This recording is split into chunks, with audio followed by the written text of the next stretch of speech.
attendant que les derniers retardataires arrivent, ça peut venir. Donc Guirayani, présent. Gabriel Germain. Coralie Morvan. Présente. Albert Marel. Présent. Catherine Michelot-Varenne. Présente. Grégory Allenbach. Présent. Alexandra Edesheim. Présente. Fabrice Matois a donné procuration à Albert Marel. Fabienne Cazola-Romaïfer a donné procuration à Gabriel Germain. Michel Frat arrive. Donc on va attendre, on va le mettre de côté. Béatrice Belmont. Présente. Frédéric Lagescarde. Natacha Arnaud. Nathalie Baul a donné procuration à Frédéric Lagescarde. Stéphanie Gendron. Présente. Lily Chambeux. Présente. Ludovic Laforêt a donné procuration à Florence Iacono. Éric Poirier. Présent. Ah non, oui, je suis là. Je suis en retard aujourd'hui. Intéressant, C'était très sexy. Pardon? Oui. Céline Matonnet a donné procuration à Éric Poirier. Didier Debarge a donné procuration à Valérie Merle. Philippe Chabanon. Présent. Valérie Merle. Du coup, Michel Frat. Présent. Laurine Cleuson a donné procuration à Quentin Guilleux. Anne Pevrel a donné procuration à Philippe Chabanon. Christiane Hardy a donné procuration à Lydie Chambeux. Christophe Ollier. Florence Iacono. Quentin Guilleux. Présent. Luc Souillard. Présent.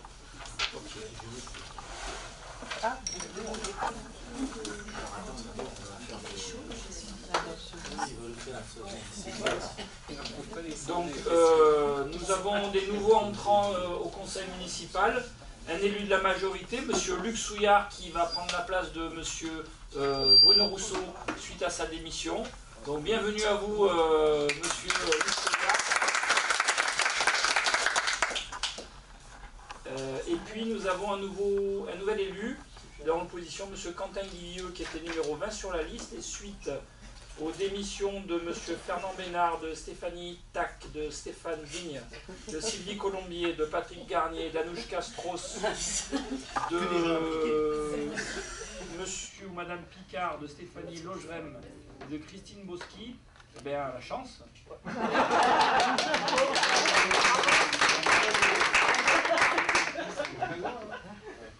Qui permettra à M. Poirier de se sentir un peu moins seul. Éventuellement. Mais en tout cas, il pourra prendre exemple sur lui en termes de présence. Et on peut compter sur lui. Voilà. Je vais vous proposer une secrétaire de séance. Donc je vais choisir la plus jeune d'entre nous, donc Lydie Chambeux. Vous en êtes d'accord? Qui est contre? Qui est contre? Qui s'abstient? J'ai l'unanimité pour toi. Je vais mettre à l'approbation de l'Assemblée le compte-rendu du précédent conseil municipal du 24 mai 2022 qui vous a été transmis avec la convocation. Est-ce qu'il y a des questions sur ce compte-rendu? Non. Donc je vous propose de l'approuver. On passe au vote. Qui est contre? Qui s'abstient? Unanimité. Dans le rapport numéro 1, il est question donc de l'élection des membres de la commission de délégation des services publics DSP. Étant donné qu'il y a un élu sortant et un élu entrant, il y a forcément un changement au niveau des affectations. Je vous propose deux options. Une option longue qui est de procéder à un vote avec chacun et donc de prendre le temps de le faire. Et ça devra être fait dans plusieurs rapports puisqu'il y a plusieurs délégations, plusieurs commissions, donc ça va prendre un temps fou. Ou alors je vous propose qu'on vous fournisse une liste où on a mis la nouvelle personne qu'on vous propose dedans. Et je vous propose de le voter pour, contre, et à ce moment-là, on gagne beaucoup de temps. Et pour arriver, je pense, pardon? Est-ce que l'opposition veut faire des modifications? Attends, justement, je propose d'abord les deux choses, et après je demande ce que vous en pensez. À l'arrivée, de toute manière, il y aura un vote, et je pense que, voilà, ce sera le même résultat. Donc, si vous voulez qu'on procède au vote, on procède au vote. Qui est contre ma proposition? Qui s'abstient? Qui est pour? Oui. D'accord. Donc, on va vous proposer pour ce qui est du rapport numéro 1 et l'élection des membres de la commission de délégation des services publics, donc DSP. Il s'agit donc de celle-ci, où il est proposé de remplacer M. Bruno Rousseau dans les membres suppléants par M. Luc Souillard. Voilà. De faire monter Cathy en membre titulaire, donc Catherine Michelet-Varenne en membre titulaire de la DSP, sachant que les DSP, c'est les DSP crèche, petite enfance, etc. Jusqu'à présent, Catherine était suppléante, c'est pas titulaire. Oui, en fait, on fait monter d'un cran tout le monde et on fait rentrer Luc à la place de Bruno. Donc, s'il n'y a pas de... Pardon? C'est pas 5 personnes? Ben là, non, là c'est... Si vous voulez changer, vous, les membres de l'opposition, ça peut être possible. Actuellement, nous avons Éric Poirier et Valérie Merle qui sont membres titulaires de cette commission. Donc voilà, si vous voulez reprocéder. Non, c'est bon. Non, c'est bon pour vous. Donc on va quand même procéder au vote. Qui est contre? Qui s'abstient? Unanimité sur cette proposition. D'accord. Si vous voulez bien, on va faire la même chose sur le rapport numéro 2 en ce qui concerne le CAO. Donc sur le CAO, il est où? Le CAO, il est ici. C'est le point numéro 2, effectivement. Donc c'est pareil, Luc Souillard remplacerait Bruno Rousseau et pour le reste ça ne change pas. Est-ce qu'il y a des observations? Qui est contre? Qui s'abstient? Unanimité. Je vous remercie.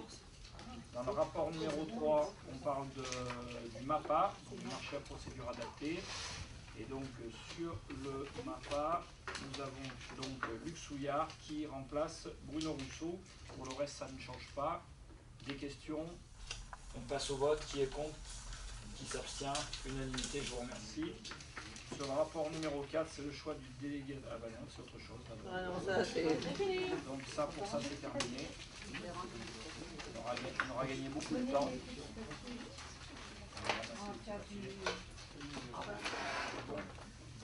On passe au rapport numéro 4, si vous voulez bien, qui concerne le choix du délégataire pour la gestion de l'accueil de la petite enfance en établissement multi-accueil. Je vais laisser la parole à Catherine Michelet-Varenne, qui en parlera encore mieux que moi.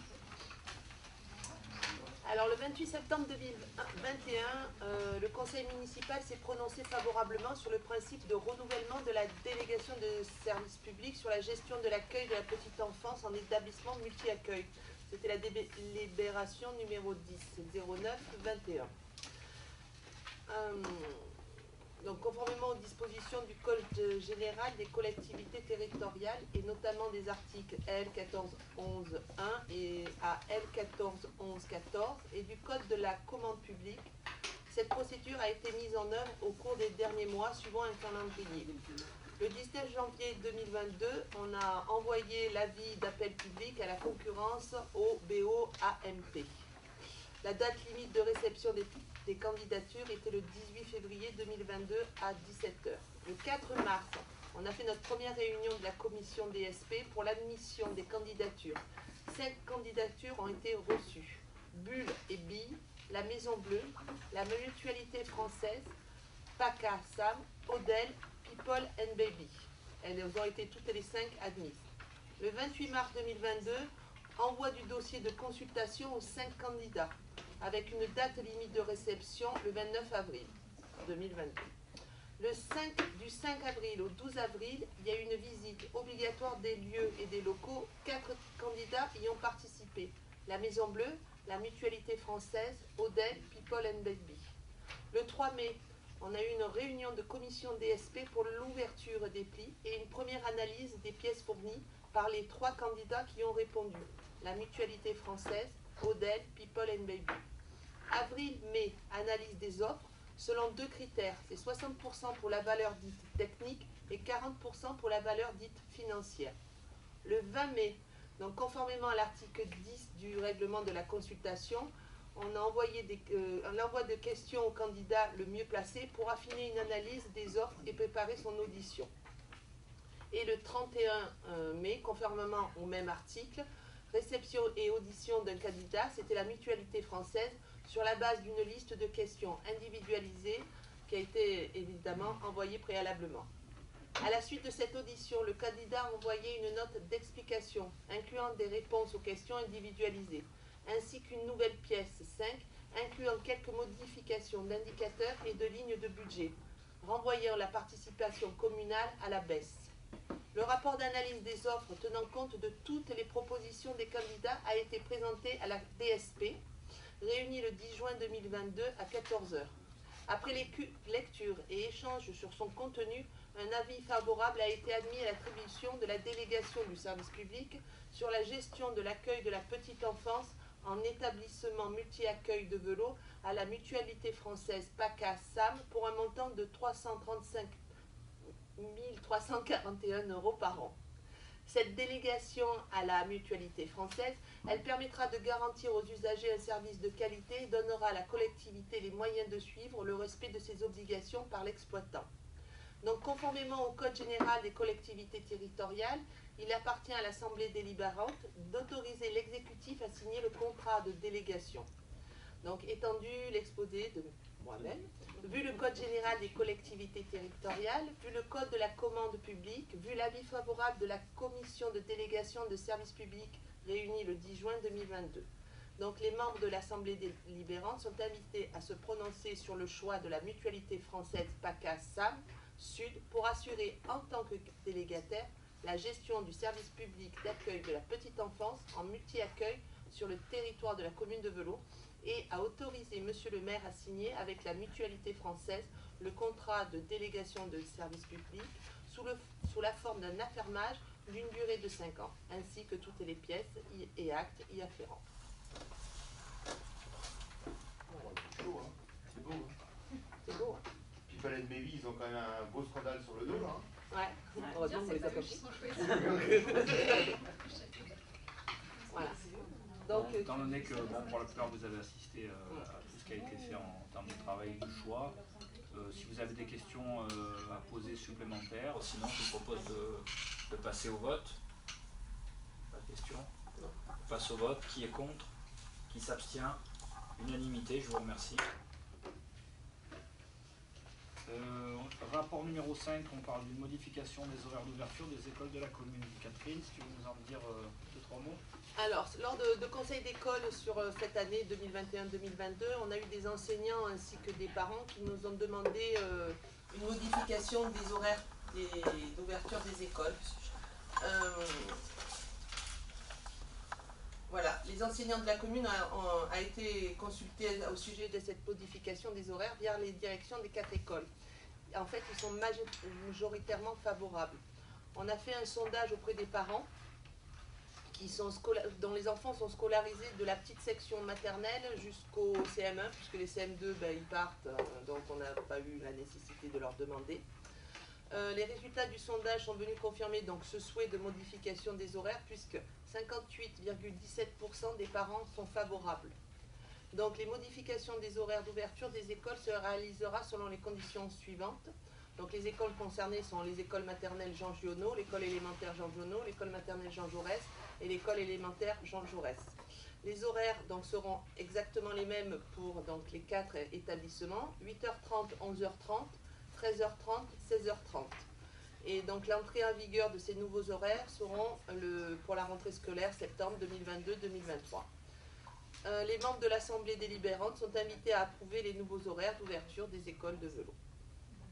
S'il y a des questions. Les anciens horaires, tu peux les préciser en fait. Ah oui, c'était 8h45, 11h45, 13h45, 16h45. Une révolution. Non, on avait déjà fait un premier sondage il y a quelques années. Avant, c'était 9h, voilà. Et le 8h30 n'était pas passé il y a quelques années. Et là, cette année, ils ont accepté. Voilà. Ok. On passe au vote. Qui est contre? Qui s'abstient? Unanimité. Je vous remercie. Rapport numéro 6. Appurement du compte 1069. Monsieur Albert Marel, je vous laisse la parole. Passionnant. Je voudrais faire, monsieur le maire, je voudrais faire le 7 d'abord. Parce que le 6 est une conséquence du 7. Ça ne vous embête pas? Ça bouleverse un peu l'organisation du société. Si tu veux, on peut sortir. Hein. J'ai vraiment aimé que tu m'en parles avant. Vas-y. Alors, rapport numéro 7. Changement de nomenclature budgétaire. On passe de la M14 à la M57. c'est obligatoire à partir du 1er janvier 2024. L'objectif, non, c'est obligatoire à partir du 1er janvier 2024. Alors, il y a une petite erreur. L'objectif, c'est d'harmoniser les nomenclatures budgétaires des collectivités territoriales, régions, départements, établissements publics, intercommunalités et communes. Cette nomenclature assouplit les règles budgétaires et offre une plus grande marge de manœuvre aux gestionnaires, notamment en matière de gestion pluriannuelle des crédits. Nous avons décidé de passer, pour la commune, nous avons décidé de passer à la M57 au 1er janvier 2023. Afin d'éviter l'embouteillage qui va avoir lieu en 2024, où toutes les collectivités seront obligées de passer, donc moins de disponibilité au niveau des comptables du Trésor public et des fournisseurs de logiciels. Ce passage va demander à notre service financier un gros travail de nettoyage des comptes. La future nomenclature sera plus précise et demandera de détailler certains comptes. Une obligation supplémentaire est en place, c'est la rédaction de règlements budgétaires et financiers. Ce document nous sera bien utile. Donc la M57, c'est la nomenclature comptable, budgétaire et comptable qui remplace la M14. Il n'y a rien de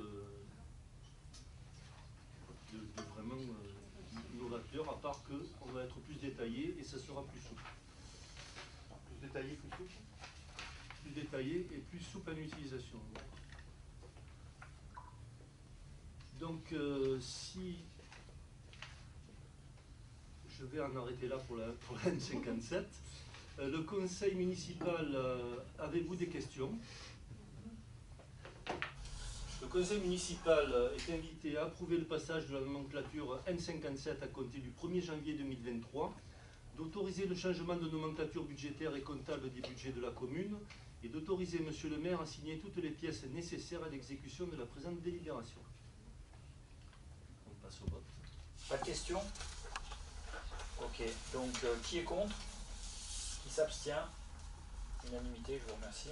On va passer au rapport numéro 6. Une sorte de moonwalk. Alors, le numéro 6 est une conséquence du passage à la M57. On assure les comptes le compte 1069. Donc, comme nous l'avons expliqué précédemment, le passage à la M57 demande de régulariser certains comptes. Le 1069 est un compte non budgétaire, mais permet purement de régularisation. Il a été créé, ce compte a été créé au passage à la M14, c'est-à-dire à l'ancienne nomenclature. Et maintenant, on va l'épurer. Donc ce compte, il faut savoir que ce compte est débiteur de 70 844,05 €.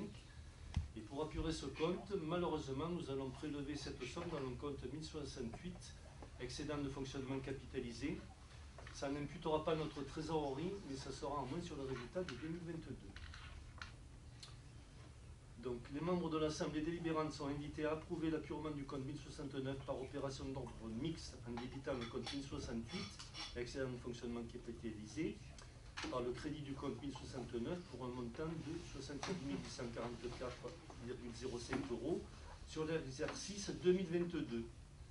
Bien sûr, les crédits nécessaires seront inscrits au budget communal par décision modificative numéro 1 au compte 1068, excédent de fonctionnement capitalisé. Avez-vous des questions?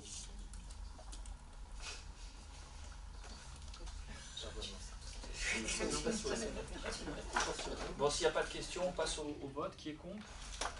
Qui s'abstient? Unanimité, je vous remercie. Rapport numéro 8.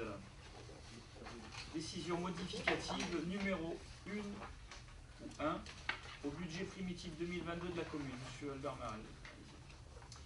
Alors, je ne vais pas vous lire la totalité des lignes, je vais en détailler quelques-unes. Ce qu'il faut retenir, c'est que le montant de cette décision modificative s'élève à 122 915 €, qui seront pris sur le compte 67, charges exceptionnelles pour 82 800 €, et sur le compte 022, dépenses imprévues pour 40 115 €.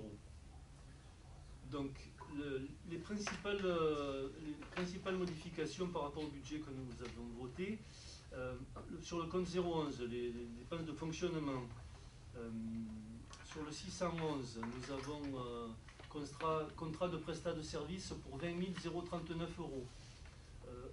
En gros, dans ces dépenses, nous avons plus de festivités.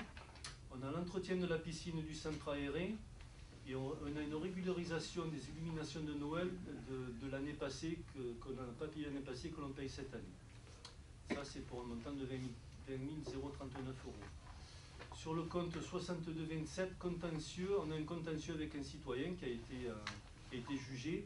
Et on a dégradé son mur avec un affaissement de notre chaussée. Donc on lui doit 9 060 €. Pardon? Oui, oui. Oui, c'est pas une blague. C'est qui? Ça n'a pas lieu d'être on peut le dire? municipal. Non, on ne peut pas le dire. C'est pour ça que je ne l'ai pas mis. Le 6288. Donc on a une étude géotechnique. C'est la GE1 obligatoire pour la vente du terrain des Esprados. Et on a un traitement curatif et préventif contre la Zezer.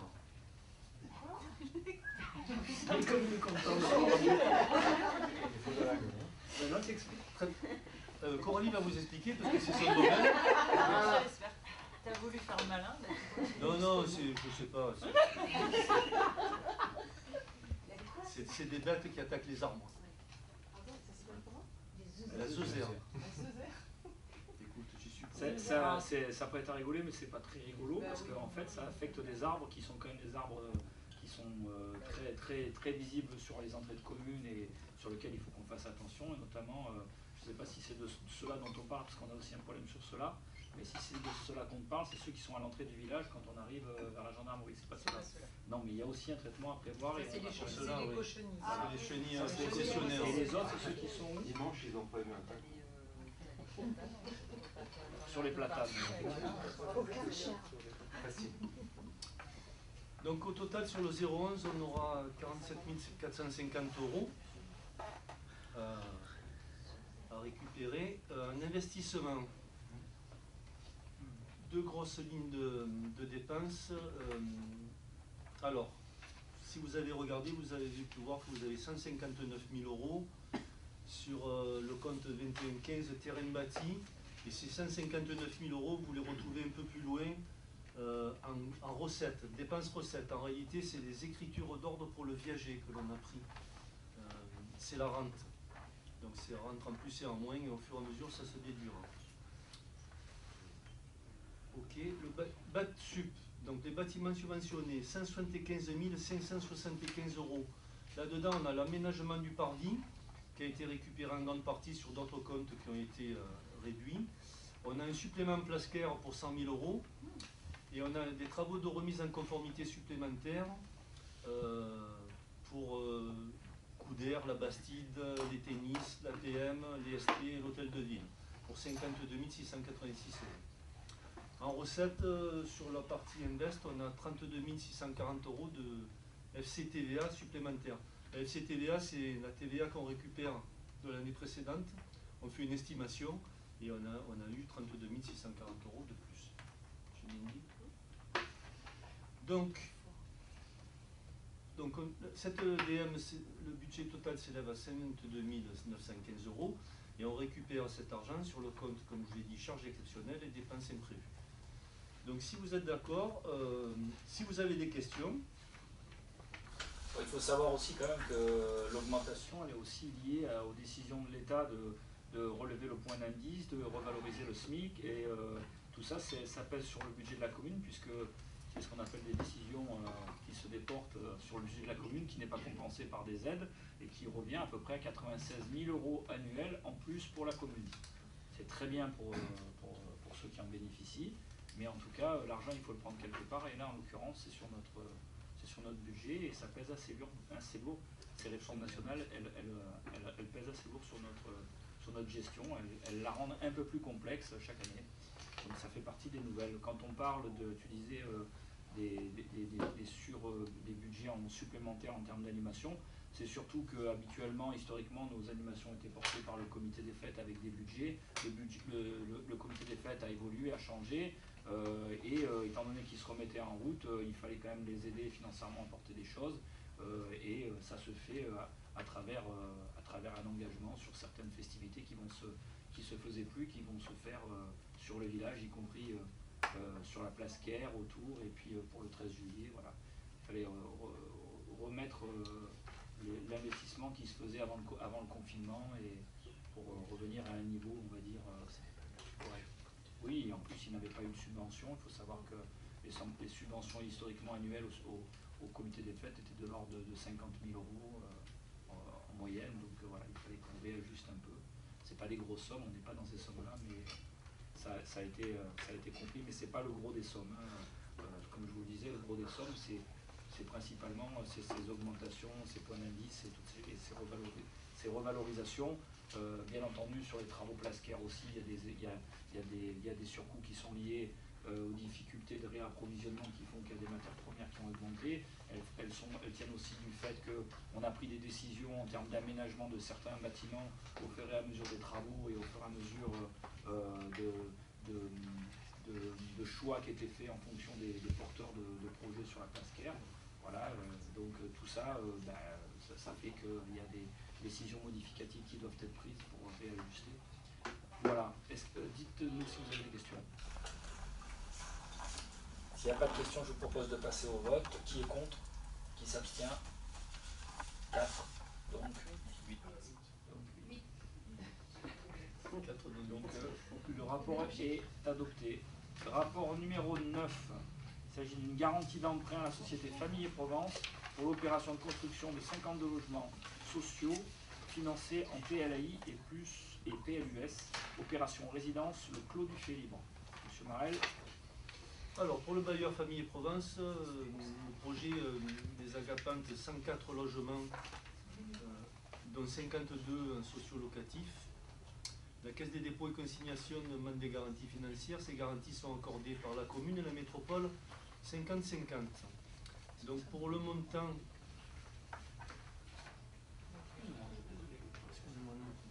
Pour le montant de 5 844 902 €, la commune garantit 50%, soit 2 922 451 €. La commune s'engage à se substituer à l'emprunteur pour son paiement, sans discussion et sans jamais opposer le défaut de ressources nécessaires à ce règlement. Pour info, à ce jour, nous avons, au niveau garantie d'emprunt sur la commune, 16 900 000 €. Donc c'est une pratique obligatoire pour la réalisation des logements sociaux. Donc si vous n'avez pas de questions... déjà, avez-vous des questions? Sauf si vous avez une question. Oui. Simplement sur la dernière phrase, à quel titre obligatoire? En quoi c'est obligatoire? Parce que si la commune et la métropole ne garantissent pas, le projet ne peut pas se faire.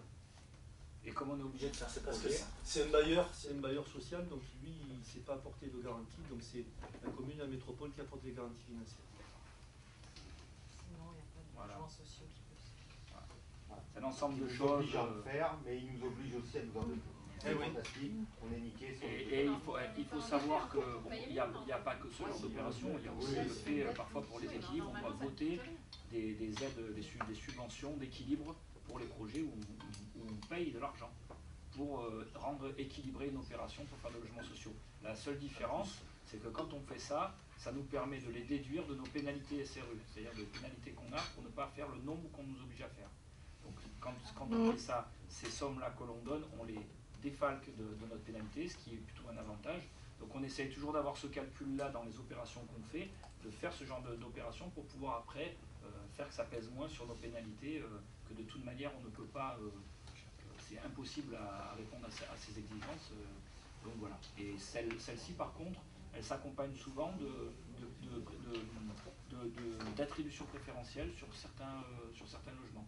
Parce que il y a certains logements on n'a pas la main sur nos logements en fait. Hein. Beaucoup de gens disent on donne les logements à un tel. En vérité, on a des contingents en fonction du style des déclarations de revenus des gens qui postulent, en fonction du nombre qui sont, des T2, des T3, en fonction qui est des fonctionnaires, des gens qui sont dans l'armée. Voilà, il y a des quotas qui font qu'on ne peut pas faire ce qu'on veut. Mais par contre, par le biais de ces aides qu'on fait d'équilibre, on a aussi la possibilité en retour d'avoir des préférentiels d'attribution sur certains nombres de logements, même si c'est pas beaucoup. Hein, c'est en termes de pourcentage, donc ça pèse pas lourd quand c'est des projets où il y a 3 logements. Est-ce qu'il y a d'autres questions? Donc je vous propose de passer au vote. Qui est contre? Qui s'abstient? Unanimité, je vous remercie. Rapport numéro 10, déblocage retenue de garantie entreprise démolition technologie lot 1 de désamiantage, marche à procédure adaptée pour le désamiantage et la démolition préalable à la réhabilitation des bâtiments de la place François Kerr. Je laisse la parole à Coralie Morvan. Donc un marché à procédure adaptée a été conclu en septembre 2019 pour le désamiantage et la démolition préalable de la réhabilitation et l'aménagement des bâtiments communaux situés sur la place François Kerr.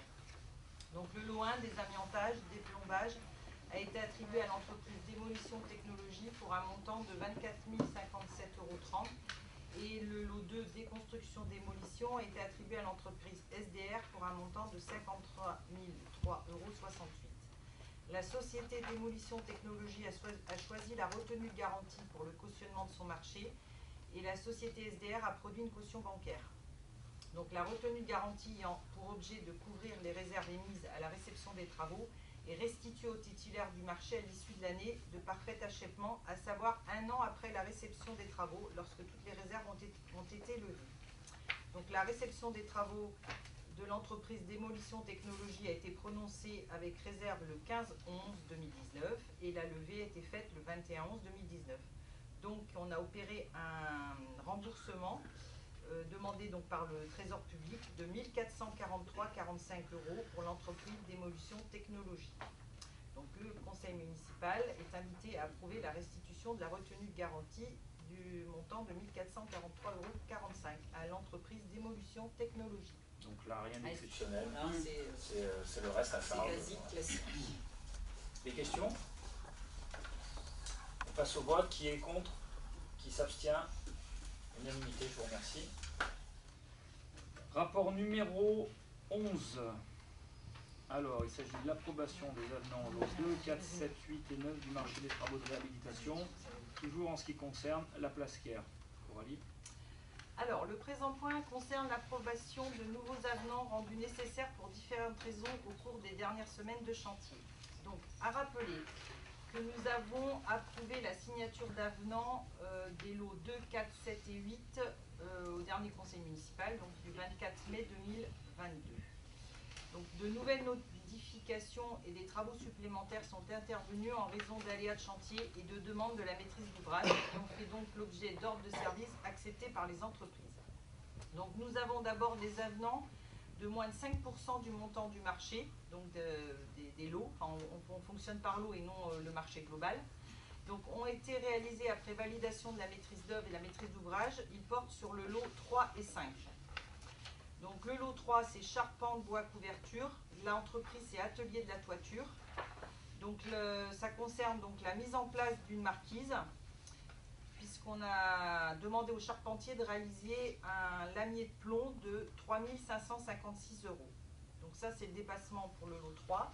Ensuite, le lot 5, doublage, cloison, plafond, revêtement sol et mur, peinture, entreprise couleur locale. Le dépassement, là, ça concerne différentes hauteurs de plancher. Il a été nécessaire de mettre en œuvre des chapes plus épaisses pour un montant de 993,70 €.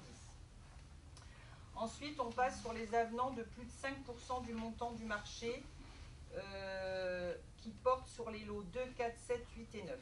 Alors, le lot 2, qui est le lot de démolition, gros œuvres, maçonnerie, verdé et charpente métallique, SC PACA. Donc là, il y a une intervention sur infiltration d'eau dans le local de l'ancienne pizzeria. Donc il y a une réalisation d'une étanchéité.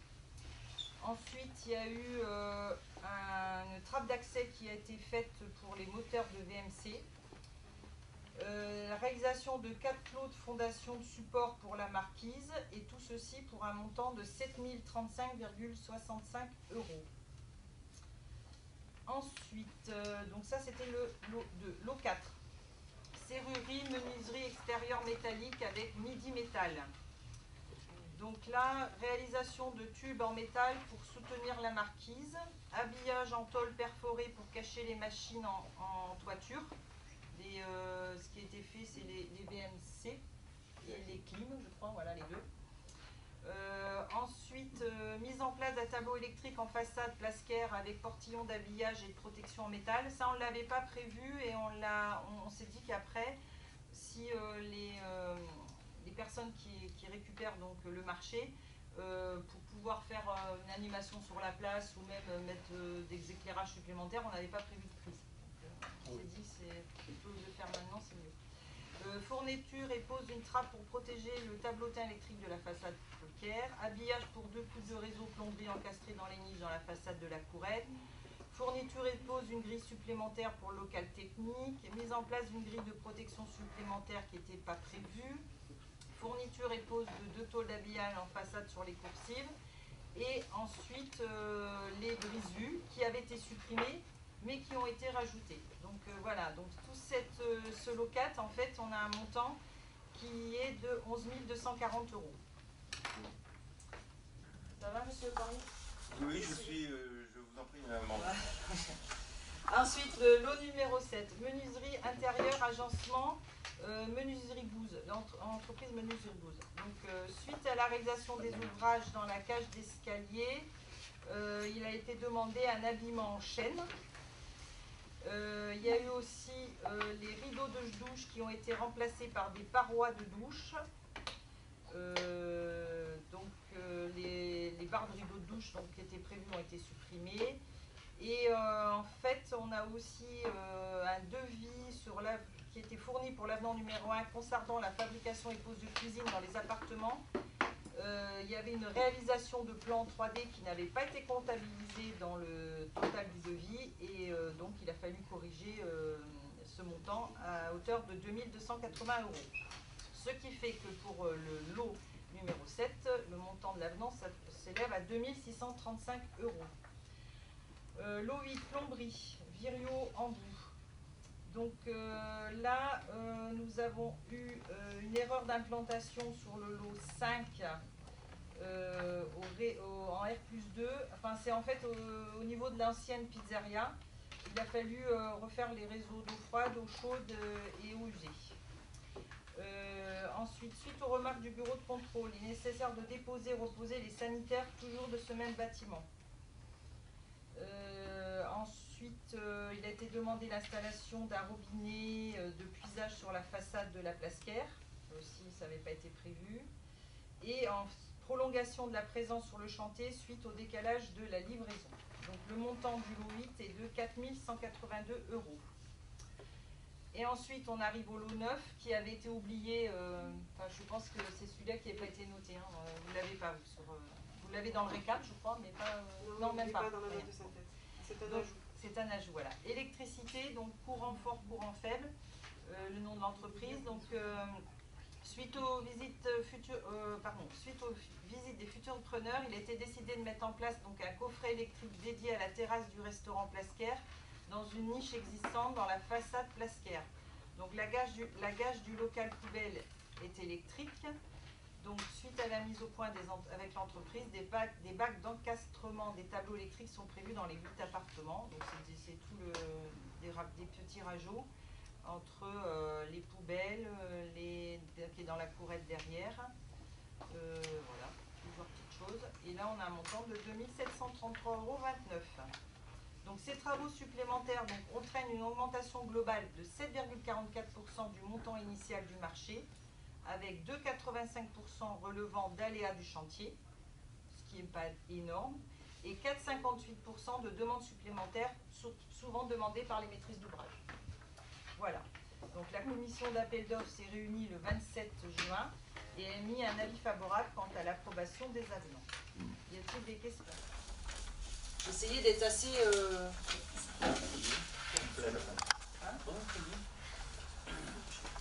S'il n'y a pas de questions, on va passer au vote. Qui est contre? Qui s'abstient? Unanimité, je vous remercie. On passe au rapport numéro 12. C'est une modification du contrat du CDDA, du contrat départemental de développement de l'aménagement. Nous faisons en fait, nous sommes autorisés et même très conseillés par le conseil départemental de pouvoir ajuster notre contrat d'aide du CDDA au plus juste en fonction de nos travaux à venir et de nos projets. Donc afin d'être vraiment précis sur les lignes de dépenses, ils ont besoin d'avoir vraiment plus de précision. Donc c'est vrai que par rapport à nos travaux passés et à venir, nous avons pu réajuster ce contrat départemental qui va couvrir pour 3 ans, je crois si je ne dis pas de bêtises, quand il sera voté. S'il est voté, et a priori devrait l'être, une fois qu'on l'aura voté nous, à la rentrée, entre, on va dire vers octobre, ce qui nous permettra d'enclencher nos différents projets. Donc il est question,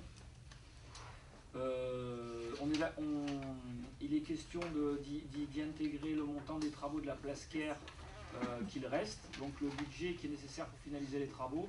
C'est un réajustement de la tranche globale qui a été faite pour un montant de la nouvelle tranche de 1 969 754 €, en hors taxe bien sûr, avec un taux de subvention à 70%. Les travaux qui se déroulent plutôt bien, à part toujours pareil, quand on pense avoir fait le plus gros, il y a toujours dans les finitions des petits retards. C'est un peu le sketch, le plombier qui passe pas tant qu'il n'y a pas l'électricien, mais qui passe que si le plaquiste est passé, donc on en est un peu là. C'est un peu... Pardon ? C'est le problème du pilote, ça. Exactement. Mais on est le tout à maître fait d'accord. d'ouvrage aussi, et donc il fait pas son taf, et qui est l'archi, donc il fait pas son taf. Mais on est entièrement d'accord. Maintenant, une fois qu'on a fait ce constat-là, on est beaucoup sur des postures. La posture de chacun qui est dans son bon droit, et quand on reçoit ces gens-là, on s'aperçoit que la vérité elle est souvent au milieu. Voilà, donc nous, notre intérêt, c'est surtout de pouvoir finir les travaux dans les temps et de trouver le meilleur accord pour terminer. C'est ce qui a été fait, on espère. Voilà. On a aussi encore un petit problème pareil d'approvisionnement sur certaines choses, et notamment sur la chaux qui doit être mise à l'intérieur, qui est difficile d'approvisionnement. Donc c'est la seule petite inconnue qu'on a actuellement en termes d'approvisionnement en tout cas. Mais enfin les travaux suivent quand même leur cours, et on espère qu'ils soient finis pendant l'été. On aura le plaisir, il y a eu un appel, donc l'appel d'offres par rapport au projet de reprise du bar-restaurant a été fructueux, puisque nous avons en phase 2 finalisé un accord avec des prestataires. Je ne peux pas encore vous dire le nom, puisque tout simplement ils n'ont pas encore signé le bail, et tant que le bail n'est pas signé, ça veut dire qu'il n'y a rien d'officiel, de définitif, donc ça ne sert à rien d'en parler, mais on fera une communication dès que ce sera le cas, pour présenter les repreneurs et le projet en lui-même. Voilà. Ensuite, nous avons travaillé déjà depuis l'été dernier, comme le temps passe vite, pour la réhabilitation du groupe scolaire Jean Jaurès. Le département est de plus en plus exigeant pour les dépôts de dossiers, il faut être de plus en plus précis. On va dire que ça a un côté positif, ça évite les dépôts fantasques, mais par contre c'est devenu très problématique pour avoir rapidement des dossiers à déposer. Donc c'est quand même chose faite sur ce qui concerne pour l'instant Jean Jaurès. Voilà, il y a des demandes d'études de faisabilité qui sont des études de faisabilité complètes. On a travaillé avec une équipe pluridisciplinaire, avec des consultants, des paysagistes pour réaliser une programmation. Tous les acteurs du bâtiment ont été rencontrés, que ce soit les enseignants, les ATSEM, les cuisinières, les animateurs du LEC, le personnel du ménage d'Honnête, les agents techniques, les techniciens embauchés par des entreprises travaillant sur le bâtiment, histoire de faire un projet qui contente à peu près tout le monde, même si bien entendu dans le cahier des charges qui a été fait par tout le monde, on ne peut pas répondre à tout, mais on a essayé de trouver un bon compromis. Donc le diagnostic de la structure il a été fait. Le souhait de la commune, c'est vraiment de procéder à une réhabilitation fonctionnelle du bâtiment, une mise aux normes, une amélioration de la cuisine, des travaux acoustiques, une réhabilitation énergétique afin de réduire les consommations, une isolation thermique par l'extérieur, un remplacement des menuiseries, une ventilation double flux, un remplacement de la chaudière gaz par un système de pompe à chaleur air-eau. Voilà, les premières estimations qui permettent de réduire les dépenses énergétiques annuelles, on est quand même sur des différentiels de dépenses qui passent de 36 000 € à 14 000 € à peu près en moyenne. Donc il y a quand même un vrai travail qui est fait pour qu'à la fois on soit dans une isolation thermique, mais qu'on soit aussi sur vraiment une économie. De toute manière, on y est contraint, on a des réglementations de l'État qui nous amènent de toute manière à devoir arriver sur des normes qui de toute manière nous obligent à faire ces travaux dans le temps, même si ce sont des travaux qui sont très coûteux. On a dans le même temps un travail, parce qu'il y a vraiment la volonté de travailler sur une cour écologique, c'est-à-dire vraiment d'enlever tout ce qui est béton, de débétonisation des sols, une végétalisation des sols, de mettre des arbres, vraiment d'être sur une cour écologique qui va aussi permettre un meilleur drainage au niveau hydraulique, mais aussi une baisse sensible des rétentions thermiques du fait du changement des sols. Ça aussi, ça a un coût. Donc voilà, une cour écologique plus végétale, plus drainante. Bon, ces travaux, ils sont estimés à 4 204 863 €. Pas des petites sommes. Il y avait plusieurs scénarios qui avaient été proposés par les entreprises et les études qui ont été faites.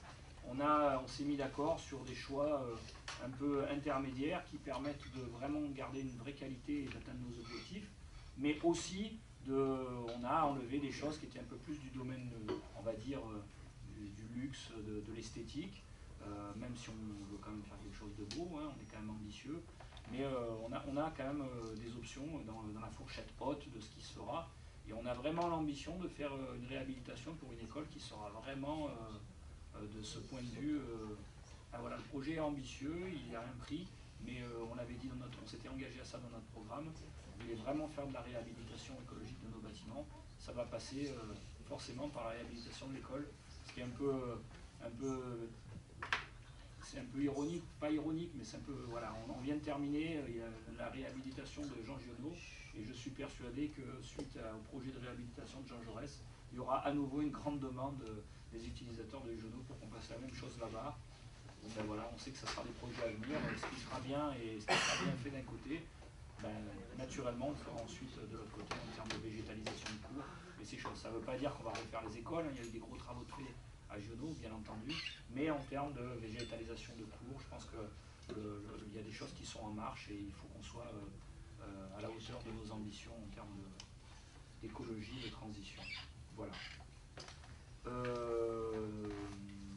Nous pourrons lancer un concours de maîtrise d'œuvre à l'automne si, bien entendu, le projet a l'acceptation du département en termes de budget.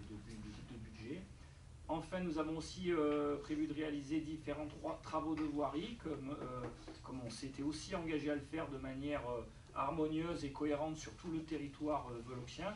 Donc il y a des travaux de voirie qui auront lieu dans le centre ancien, dans le secteur de la colline. Pour ceux qui y passent, vous voyez quand même qu'il y a quand même pas mal de travaux qui sont faits. Il n'y a pas qu'en termes d'éclairage où on est en train de changer, de refaire progressivement tous les éclairages LED de la colline, mais aussi une grande partie des trottoirs, on est en train de le voir, il y a beaucoup de parties qui sont en train d'être faites et on va continuer à le faire, on va continuer à faire de la voirie, voilà, sur différents endroits. On a pu le voir sur la Vérane, on a vu aussi sur le chemin de Fontaine de Laurent. Sur la fontaine de Laurent, sur d'autres endroits. Voilà, on essaie de progressivement faire du plan pluriannuel d'investissement de manière cohérente sur tout le territoire. Malheureusement, financièrement, on ne peut pas tout faire d'un coup, mais en tout cas, on va faire en sorte de pouvoir s'organiser dans les années à venir. Donc, les différents travaux de voirie, il y en aura dans le centre ancien, il y en aura dans le secteur colline, avenue Claude Debussy, avenue Hector Berlioz, entre autres, mais pas seulement.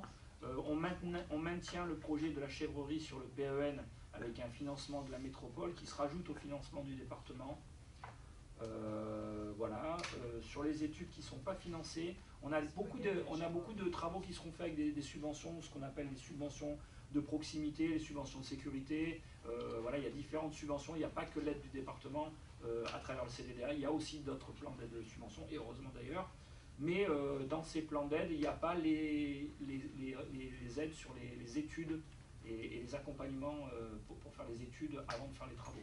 Donc ces études qui sont ce qu'on appelle des AMO ou autres études d'aide, elles seront financées aussi par le CDDA. Donc il y a une maîtrise d'œuvre notamment pour le projet de l'atelier partagé du garage Yemolo, même si on se sert des dossiers de proxy pour pouvoir le financer. Les études sont financées sur le CDDA. Des études pour les travaux d'aménagement du pump track ou skatepark qui vont être aussi financés par les dossiers de proxy, mais dont les études seront faites à l'aide du CDDA. Des études pour les actions de sécurité routière, tout ce qui est feu et marquage, toutes ces choses-là, qui sont aussi financées par le CDDA. Et des études de circulation sur la colline. Voilà, On en a parlé et c'est bien que ça nous serve aussi à ça, les conseils de quartier. Il y a eu pas mal de remontées, notamment sur la colline en termes de sécurisation, des voies et toutes ces choses-là. On a même, et c'est bien, tout le monde a envie d'y apporter sa patte, mais moi je suis toujours, et c'est ce que j'ai pu leur dire, je suis un grand amoureux de nos fonctionnaires qui ont des compétences certaines, et certaines compétences aussi en termes, et qu'il faut savoir faire travailler. On a des aides, donc l'idée ça va être vraiment de les faire travailler sur toutes ces problématiques sur la voirie. Il y aura un temps de concertation, effectivement, avec toutes les personnes qui sont dans les conseils de quartier et qui ont envie d'y participer pour qu'ils y amènent aussi leurs éclairages. Mais, in fine, c'est un travail qui demande une grande technicité et des compétences. Donc, ce sera un travail qui sera fait en même temps avec eux. Et on espère vraiment pouvoir développer dans le temps un vrai projet de voirie, de sécurisation sur la colline, mais pas que, avec un plan, un PPI, un plan pluriannuel d'investissement. Et ben voilà, ça se fera dans 10 ans, ça se fera sur 10 ans parce qu'on ne pourra pas tout financer d'un coup et il faut être logique et raisonnable, mais ce sera un plan où les gens sauront ce qui sera fait et on prendra le temps de le financer, ça sera inscrit dans un plan et ça nous évitera de nous tordre l'esprit parce qu'il faudra juste se poser la question de comment on le finance, mais en tout cas, une fois que ça sera financé, on sait où on va et c'est à ça que nous serve cette aide du CDDA pour ces études. Études de circulation de la colline, je le disais donc, et une étude pour un parking en centre-ville. On est en train de donner une grande dynamique au centre-ville. Je sais que ce n'est pas encore visible, même si moi je peux dire que c'est un petit peu visible quand même. Mais quand on va avoir nos commerces qui vont ouvrir et nos animations qui vont démarrer sur la place, plus la Garenne qui, quoi qu'on en dise et quoi qu'il a pu être dit, est très fréquentée. Alors quand on dit qu'un endroit est fréquenté, ben, ça va aussi avec le mauvais côté parfois. Il y a des actes qui ne sont pas très citoyens, mais bon, ça fait partie de la vie d'une commune.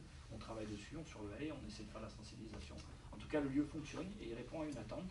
Mais toujours pareil, ce sont des gens qui viennent, qui ont besoin de se garer. On va refaire les voiries progressivement de notre centre-ville. On va aménager l'atelier partagé. Et pour cela, on a besoin de se projeter aussi en termes de places de parking.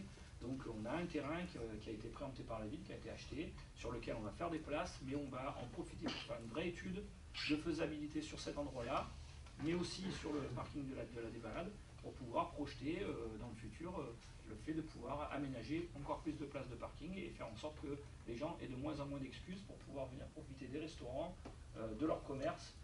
Donc tout ça, ce sera fait aussi avec l'argent du CDDA pour pouvoir faire quelque chose de qualité. Puis vous pouvez compter sur moi pour porter le message au niveau du département. Ça sert aussi à ça d'être maire et d'être conseiller départemental. Ça sert à se battre pour sa paroisse aussi. Est-ce qu'il y a des questions?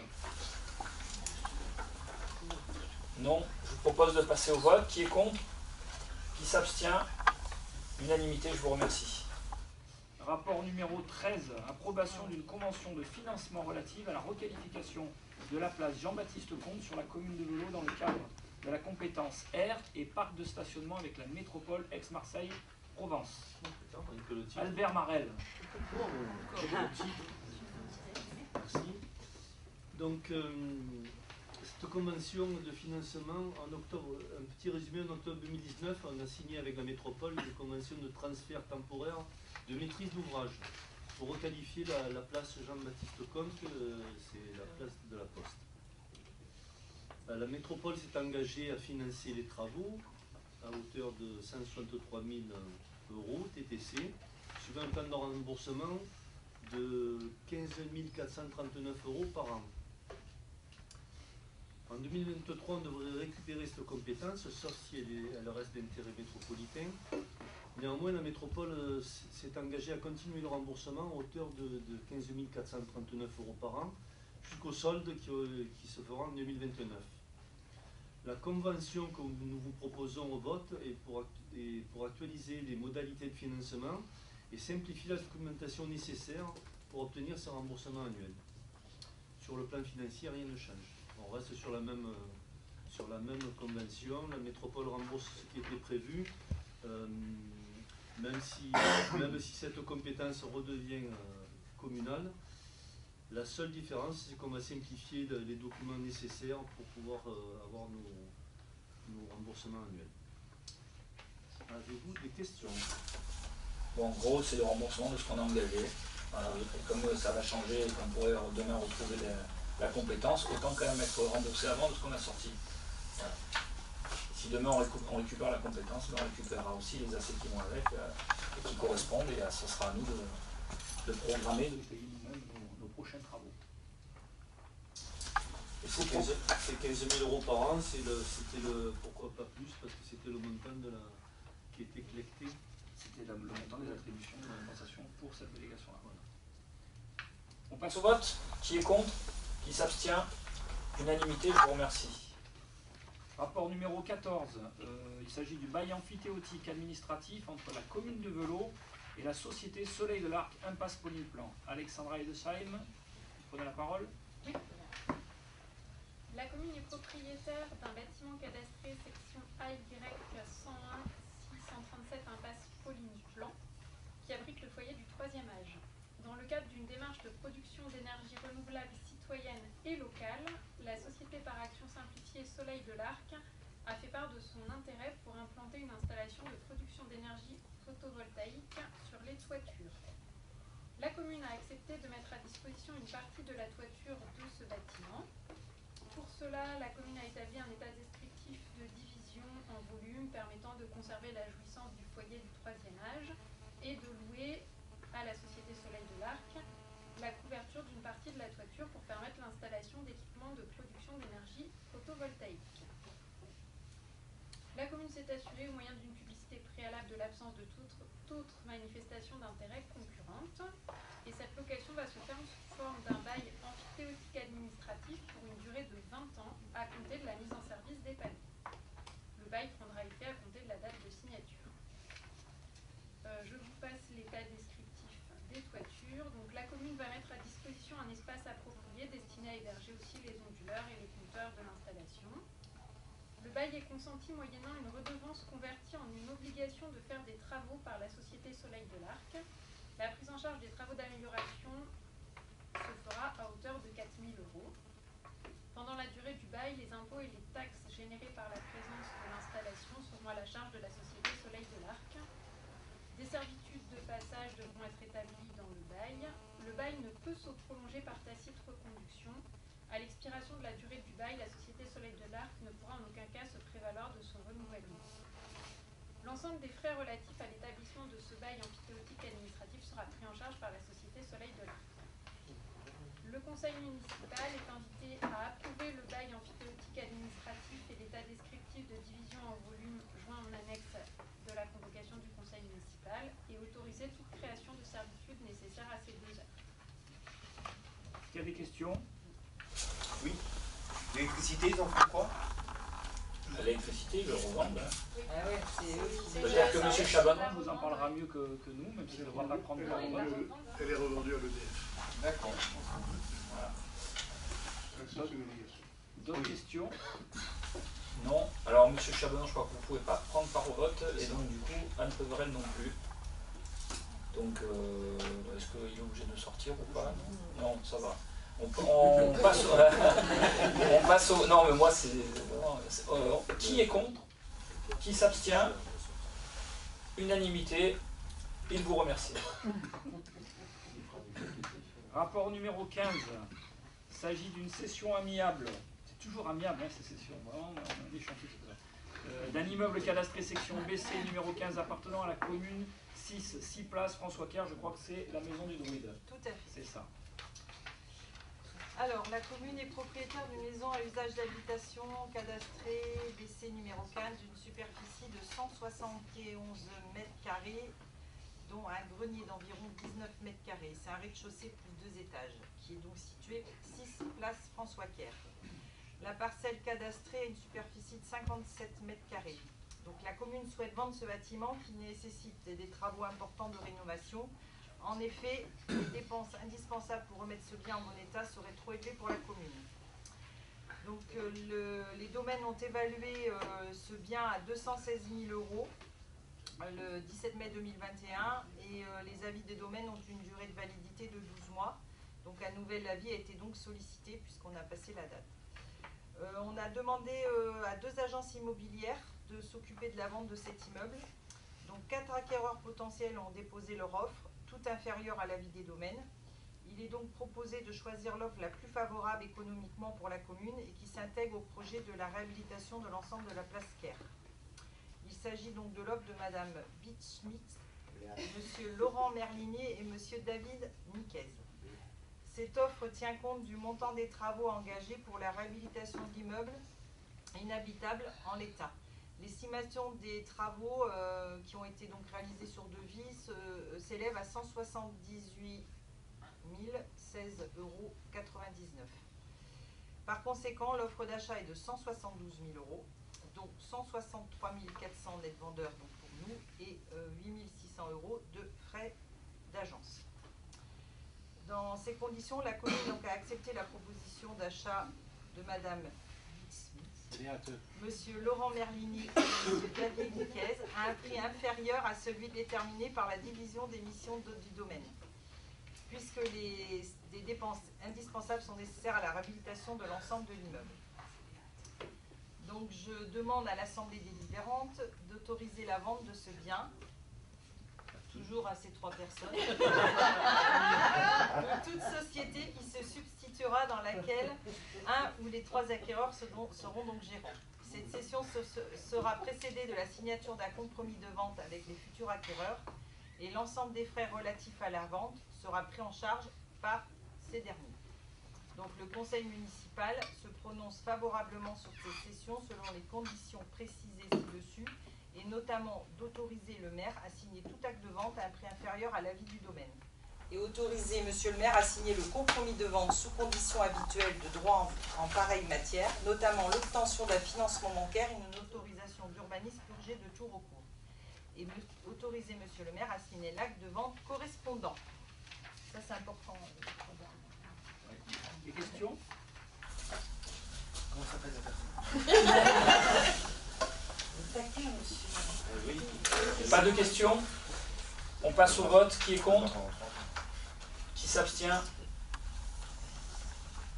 Ok, le rapport 15 est accepté. Je crois que c'est encore. Rapport numéro 16. Vente d'un terrain cadastré section CM 76P6 13B rue André-Marie Ampère, La Verdière et signature du compromis de vente et de l'acte authentique de cession amiable avec la SCI Bassy représentée par messieurs Fabrice et Cyril Bardet. Coralie Morvan. Alors, la commune est donc propriétaire d'une parcelle cadastrée section CM 76 d'une superficie de 530 m² qui est située au 13B rue André-Marie Ampère. Cette parcelle comprend donc un terrain avec un Algeco et un transformateur électrique qui se situe le long de la rue André-Marie Ampère. Donc cette parcelle aujourd'hui est louée à la SCI Bassy, qui est donc représentée par messieurs Fabrice et Cyril Bardet, par convention de mise à disposition du 12 février 2021 pour une activité donc de showroom. La durée de la convention est de 3 ans pour un montant de 400 € par mois. Ça, on l'avait déjà délibéré en conseil municipal. La société Access Coordination, représentée par M. Fabrice Bardet, souhaite donc acquérir cette parcelle CM76 afin de construire des locaux pour leur activité. La commune a donné un accord de principe pour la cession amiable d'une partie de la parcelle CM76 d'une superficie de 518 m², puisque nous gardons le transformateur électrique dans le domaine public communal. Le 20 avril, M. Fabrice Bardet a indiqué que l'achat du terrain communal se ferait par la SCI Bassy, dont il est le représentant, et non par Access Coordination. Préalablement à la signature de l'acte de vente, la commune a procédé à la division de la parcelle cadastrée CM76 afin de conserver l'emprise du transformateur électrique dans le domaine communal, qui est donc de 12 m². Les contenants sont précisés sur la base d'un document d'arpentage qui a été réalisé par un géomètre expert. Une partie de la parcelle CM76 n'est à ce jour plus affectée à un service public ni à l'usage direct du public et qu'elle peut donc être déclassée du domaine public et donc être vendue. Conformément à l'article L2141 du Code général de la propriété des personnes publiques, de constater la désaffection et de déclasser ce bien afin de le vendre à la SCI Bassy. Donc la vente du terrain, après négociation avec les acquéreurs, se fera au prix de 135 000 € hors taxe correspondant à l'avis de France Domaine du 24 mai 2022, étant précisé que la SCI Bassy fera son affaire personnelle de l'Algeco qui se situe sur le terrain. L'ensemble des frais relatifs à la vente sera pris en charge par la SCI Bassy. Donc le conseil municipal est invité donc à se prononcer sur la désaffectation de ce déclassement du parti de la parcelle CM76, rue 13B André-Marie Ampère, et son intégration dans le domaine privé communal. Se prononcer favorablement sur cette cession seront des conditions précisées ci-dessus. Autoriser Monsieur le maire à signer le compromis de vente sous conditions habituelles de droit en pareille matière, notamment l'obtention d'un financement bancaire et d'une autorisation d'urbanisme purgée de tout recours. Et autoriser bien sûr le maire à signer l'acte de vente correspondant. Y a-t-il des questions? Voilà. Donc on va voter. Alors, qui est contre? Ok. Qui s'abstient? Majorité pour le rapport numéro 16.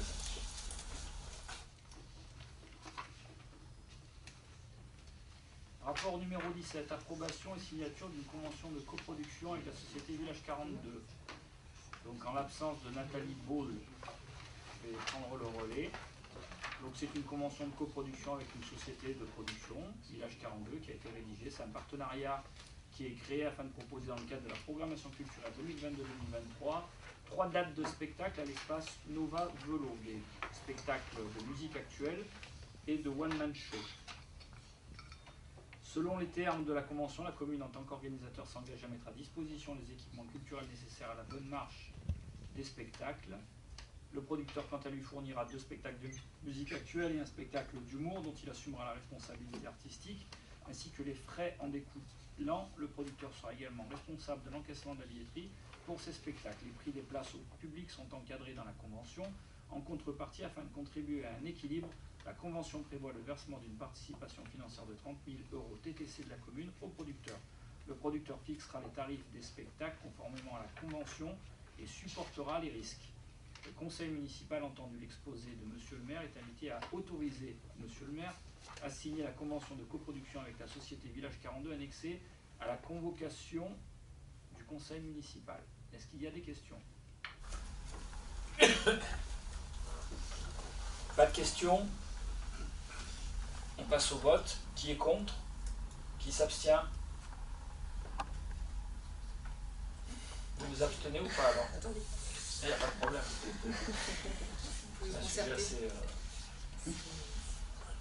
On s'abstient. Vous vous abstenez? Ok, très bien. Si je peux simplement vous poser une petite Bien question sûr. par rapport à ça.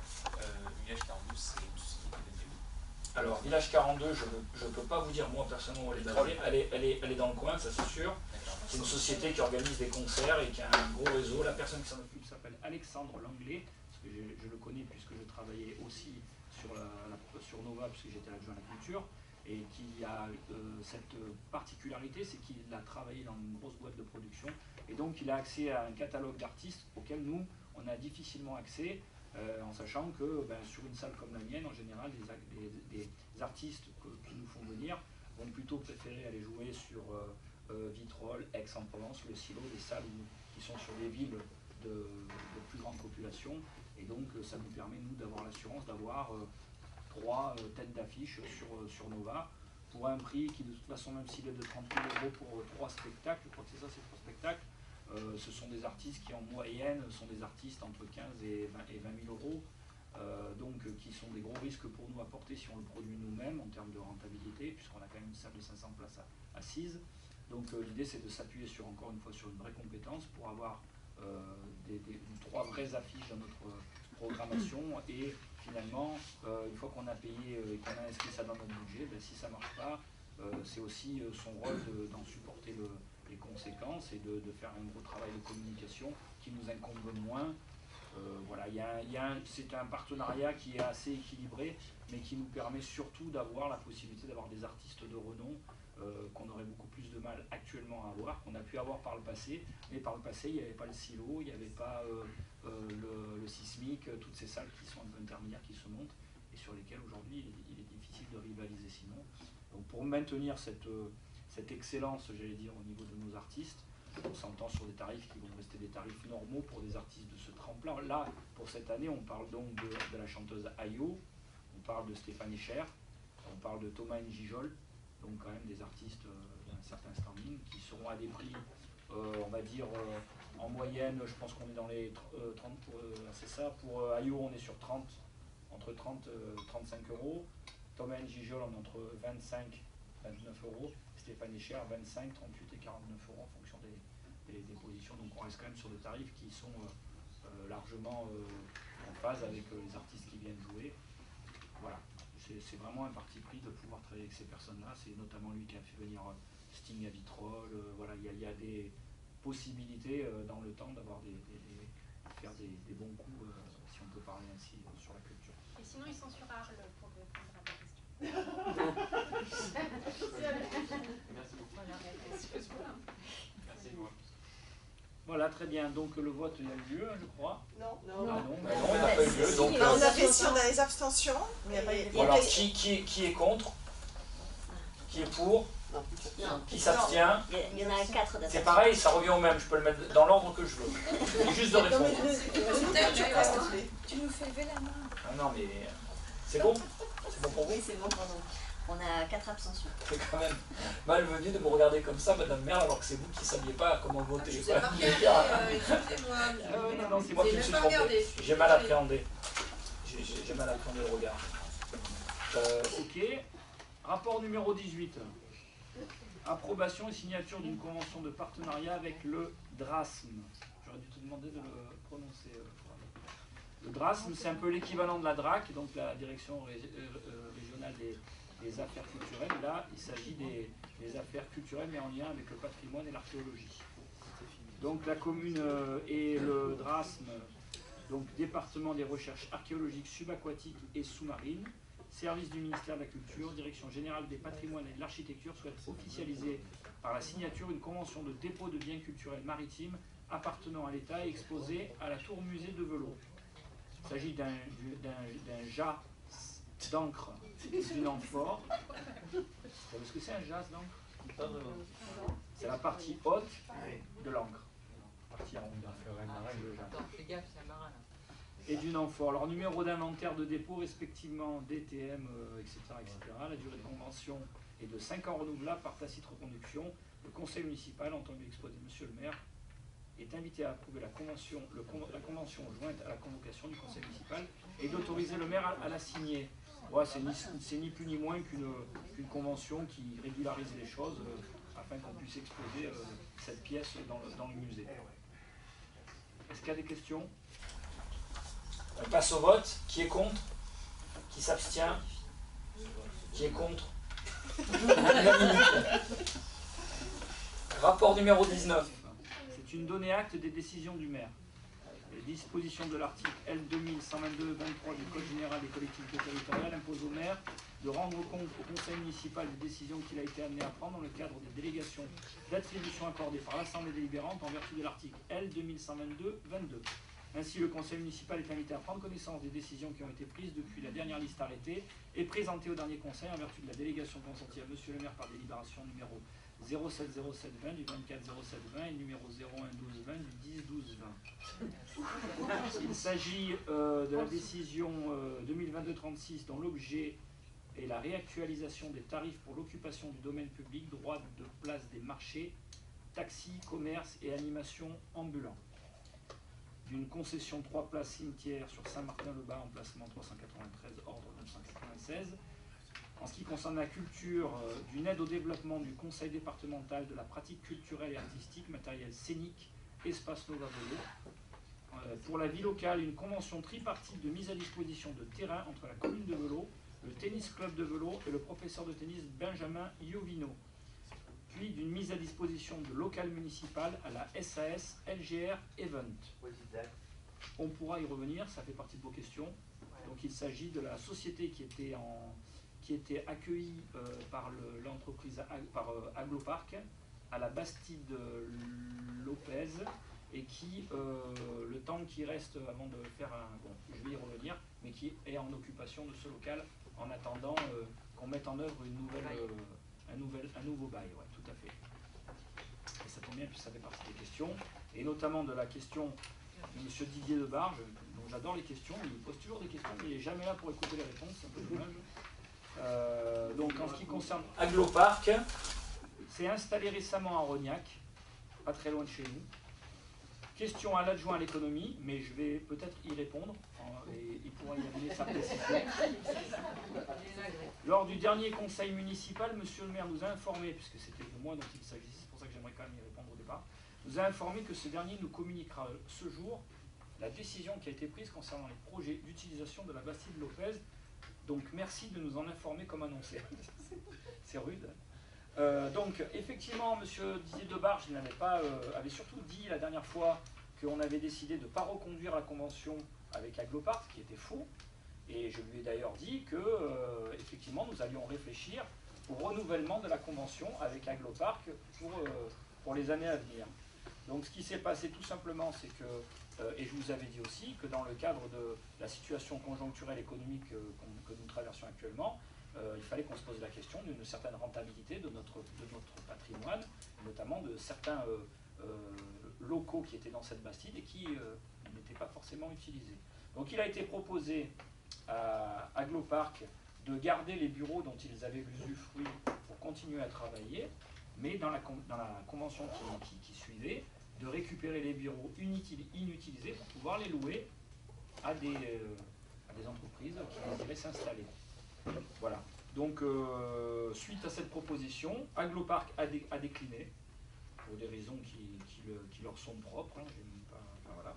Et je pense surtout qu'ils ont eu une proposition pour s'installer à Rognac, ce qui, je pense, est une très bonne idée pour tout le monde, puisque Rognac est une ville très accueillante en termes d'économie, et puis nous, ça nous permettra de garder un lien avec eux, puisqu'ils sont juste à côté, et qu'on continuera à avoir une collaboration amicale avec eux, et productive, j'en suis sûr, ce qui est déjà le cas aujourd'hui, c'est là-dessus que peut-être Albert pourra nous en parler, et Greg Allenbach. Tout ça pour dire, c'est qu'aujourd'hui, nous avons estimé les possibilités de location, notamment à l'entreprise LGR qui, en attendant qu'on fasse un appel d'offres pour pouvoir faire ça de manière légale et attribuer du coup les locations de locaux avec un vrai appel d'offres pour être dans les clous, en attendant de faire cet appel d'offres donc à la rentrée, au mois de décembre je crois, en janvier, il a été demandé par LGR de nous louer les locaux au prix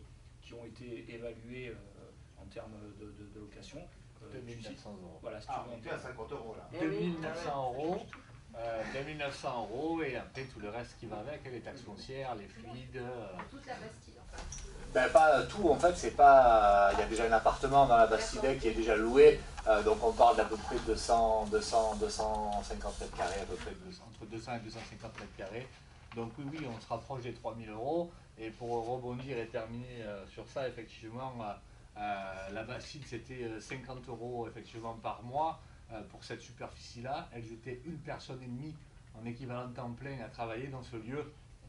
Mais à un moment donné, on s'est posé les bonnes questions. Il faut être clair. On a besoin aussi d'optimiser au maximum notre patrimoine et puis de rentrer un peu d'argent. Donc, en tant que bon gestionnaire, je pense qu'on a pris la bonne décision. Et encore une fois, on a proposé quand même à la Fédération des entrepreneurs du Pays Salonnais de rester dans les locaux, mais en réduisant la superficie finalement. Chose qu'ils ont refusé, pas de problème, ils sont bien à Rognac, mais bien évidemment que nous continuons à travailler ensemble, main dans la main, sur tous les projets en tout cas de développement économique. Voilà. S'il y a d'autres questions là-dessus, je pourrais rassurer M. Debarge. Ensuite, il y a une question de Valérie Merle. Donc, comment se fait-il qu'en l'espace de 2 mois, deux opérations, donc la question vous l'aviez posée avant dimanche ou pas? Pour savoir si pour ça. Oui, c'était avant, enfin, avant nous, dimanche. on l'avait préparé avant dimanche. Avant dimanche. Donc, okay. Du coup, elle est vachement d'actualité, malheureusement. 2 opérations. Comment se fait-il qu'en l'espace de 2 mois, 2 opérations de désherbage sur les voies de la colline de Velot ont eu lieu, réalisées par 2 entreprises différentes, alors qu'il semble que d'autres chantiers n'ont pas eu ce privilège? Alors, toujours, je vous ramène à un peu de précision. Il semble que, toutes ces choses-là, si vous me posez des questions, essayez d'être précis, parce que il semble que, pour moi, ça se repose sur rien. En fait, on a vu que c'était 2 entreprises différentes, parce qu'en fait, c'était notifié sur les mots. Bien sûr, mais vous dites il semble que d'autres quartiers n'ont pas eu ce privilège. Oui. Est-ce que vous pouvez me dire les Là, quartiers dont on parle? Il y aurait d'autres quartiers qui. Mais a priori, vous dites a priori, il y aurait. Donc moi, je veux juste savoir concrètement de quel quartier on parle, quels sont les quartiers qui n'ont pas eu ce privilège, et comme ça, moi, je peux vous répondre. Parce qu'il y a eu des opérations, pas que sur ce secteur-là. Il y en a eu à plein d'endroits. Si vous voulez, je ne vais pas faire comme on avait fait à l'époque avec tout ce qui avait été fait en matière de pluvial, où on avait sorti une liste de prévert qui semblait longue pour certains, mais qui montrait bien que nos services... Je reviendrai vers vous avec les requêtes précises des quartiers qui sembleraient... Et on essaiera, et on tâchera de vous répondre précisément là-dessus.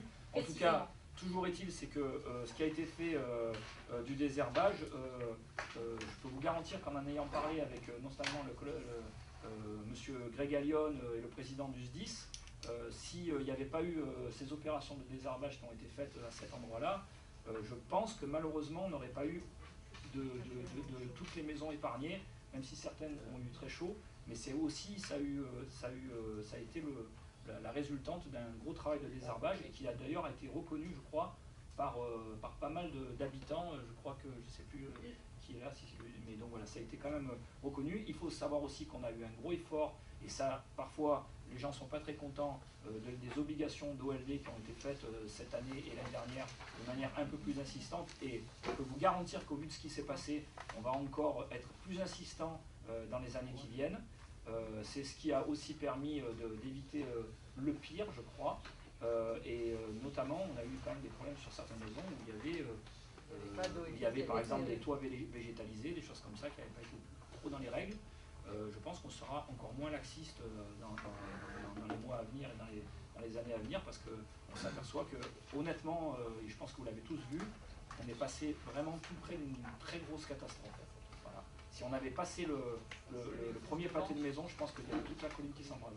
La question était pourquoi deux entreprises différentes et deux passages dans les mêmes... Alors, c'est technique, hein. Alors, c'est simplement une question de citoyen, technique. L'entreprise EL Forestier, qui est titulaire du lot numéro 2 du marché d'entretien des espaces verts, ce lot il est consacré au désherbage des voiries du quartier de la Colline, qui comprend 3 passages par an, mars, avril, juin, septembre, octobre, selon les aléas météo. Le montant forfaitaire il est de 10 085 € TTC. La municipalité elle assure le travail de désherbage dans les autres quartiers de la ville, avec le renfort si besoin de l'entreprise EL Forestier. Et cette année, un bon de commande a été passé pour désherber les avenues Paul Cézanne, Sarah Bernard, Pierre Puget, qui ont été faites en juin. Le travail de désherbage se réalise désormais sans produits phytosanitaires, ça c'est pour quand même le petit détail. Sur le quartier de la Colline, une deuxième entreprise privée intervient au titre du lot numéro 1, donc un autre lot, qui est consacré à l'entretien des espaces verts à proprement parler.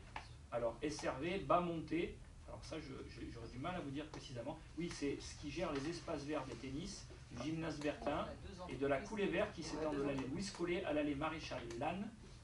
Et enfin, la régie intervient elle aussi dans le quartier, principalement sur des tâches de propreté, de tonte et de fauchage. Donc en fait, ces deux entreprises elles sont intervenues globalement sur des endroits différents. Pas les mêmes. Pas les mêmes.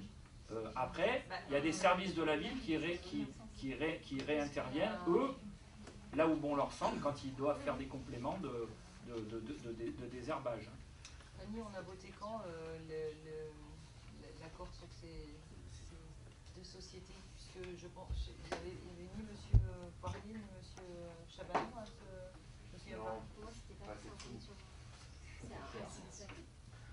Oui, on était en dessous des seuils c'est un impôt léger, c'est ça? Bon, en tout cas, ce que je veux dire par là, c'est que en général, quand on fait intervenir les gens, c'est pour des endroits où on évite de faire des doublons et on fait des choses. Là, vous dites qu'il n'y avait pas de doublons avec. Non, c'est une organisation en interne du fait aussi. Alors, comme il l'a dit Yannick tout à l'heure, on n'a plus donc de produits phyto dans l'entretien des herbes, donc ça repousse plus vite, c'est une réorganisation. Et ensuite, on a aussi une personne en moins dans le service, donc on a décidé aussi d'externaliser un peu plus le nettoyage au niveau des mauvaises herbes, de l'entretien des espaces verts.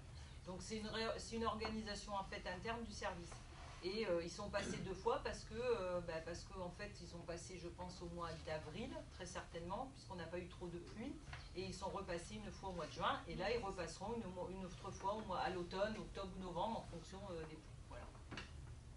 Mais c'est bien au contraire. L'année dernière, tout le monde râlait parce qu'il n'y avait pas de passage. Donc bon, c'est vrai que cette année, c'est un peu plus simple aussi du fait qu'il n'a pas plu. Mais bon, c'est les services qui se sont organisés comme ça. Et aussi, on travaille aussi avec une entreprise de réinsertion qui aussi intervient parfois sur les entretiens des espaces verts. Une question de Monsieur Chabanon. Non, pas du tout. Si, tout à fait, il y en a deux en fait. Donc, Monsieur Chabanon qui nous parle d'un terrain de foot en plastique. Il montre un certain nombre d'inconvénients, coût très élevé, tous les 10 ans, 600 000 € semble-t-il, encore on est dans la précision. Arrosage en cas de chaleur, artificialisation créant des îlots de chaleur, etc. Quelle est votre réflexion, éventuelle stratégie sur le sujet? Est-ce que tu veux peut-être dire quelque chose ou pas là-dessus? Moi, ce que je peux vous dire, c'est... Voilà. On ne va pas s'étendre là, le terrain est en place. Quand on dit, semble-t-il, 600 et quelques mille, moi, il me semble-t-il que c'est autour de 250 000 pour remettre la moquette. Parce qu'il faut savoir que si on a dépensé 700 000, c'est pour faire le terrain, c'est-à-dire qu'avant de poser une moquette, il y a un travail de fond à faire, il y a des éclairages, enfin, il y a toute une mise en place qu'on n'aura pas lorsqu'on remplacera la pelouse, voilà, tout simplement. Après, ce qui est en termes d'eau, il faut savoir que lorsqu'on avait stabilisé, on dépensait 10 fois plus d'eau en termes de prix qu'aujourd'hui. C'est vrai qu'on arrose, parce que lorsqu'il y a des grosses chaleurs, on arrose. Aujourd'hui, l'idéal serait été d'avoir une vraie pelouse, comme on a dans le Nord, mais vous comprenez très bien que dans notre région, on ne peut pas avoir une vraie pelouse. Qui d'ailleurs aurait nécessité aussi une grande quantité d'eau. C'est sûr, donc on part d'un repas. Voilà un peu ce que je peux vous dire dessus. Mais quand vous parlez de 600 et quelques mille, je ne sais pas aussi vous êtes allé chercher le chiffre, mais c'est pas du tout ça. C'est vrai que ça tourne autour de 200 000, 250 000, ouais. Tous les 10 ans. Tous les 10 ans. Alors, 10 ans, 10-15 ans, tout dépend de l'entretien qui a été fait. Hein. Voilà. L'entretien, s'il est fait régulièrement, c'est comme tout, si on y apporte une attention particulière, on va faire la durée de vie un peu plus longue. Voilà. Est-ce que vous envisagez de changer ce qui est mis à l'intérieur, je ne sais pas si on a des lits en plastique ou quoi, et remplacer par quelque chose d'un peu plus... Alors, d'autres matières. Ouais, alors aujourd'hui, il y avait le problème, et force, ils ont mesuré ce problème-là, c'est qu'ils avaient voulu être un peu en avance, et ils ont mis ça avec du végétal. Mais dans le pays où nous sommes, le végétal ne tient pas du tout avec le Mistral. Donc ça part. Et il faut savoir que l'herbe pousse également par-dessus, pousse encore plus vite. Et moi j'ai souvenir que le choix qui avait été fait, qui était un peu plus coûteux d'ailleurs, c'était non pas de faire des billes en plastique, c'était des enrobés liège, qui du coup n'évitaient le contact. Il y a quelque chose avec les... Ils sont encapsulés. Oui, voilà, c'est ça, c'était encapsulé. Il me semble qu'on en avait déjà été un peu... C'était juste une question. Non, monsieur. Voilà. Après, bon voilà, le terrain il est là, je peux vous dire qu'il a permis au club d'exploser, je pense, en termes de... Mais pas que le club, parce que dimanche dernier, il y a eu la fête du handball, et le handball a utilisé le terrain sur toute sa surface pour faire des tournois. Les écoles l'utilisent, c'est un bien pour toute la commune, quoi, hein. Pas spécialement pour le foot.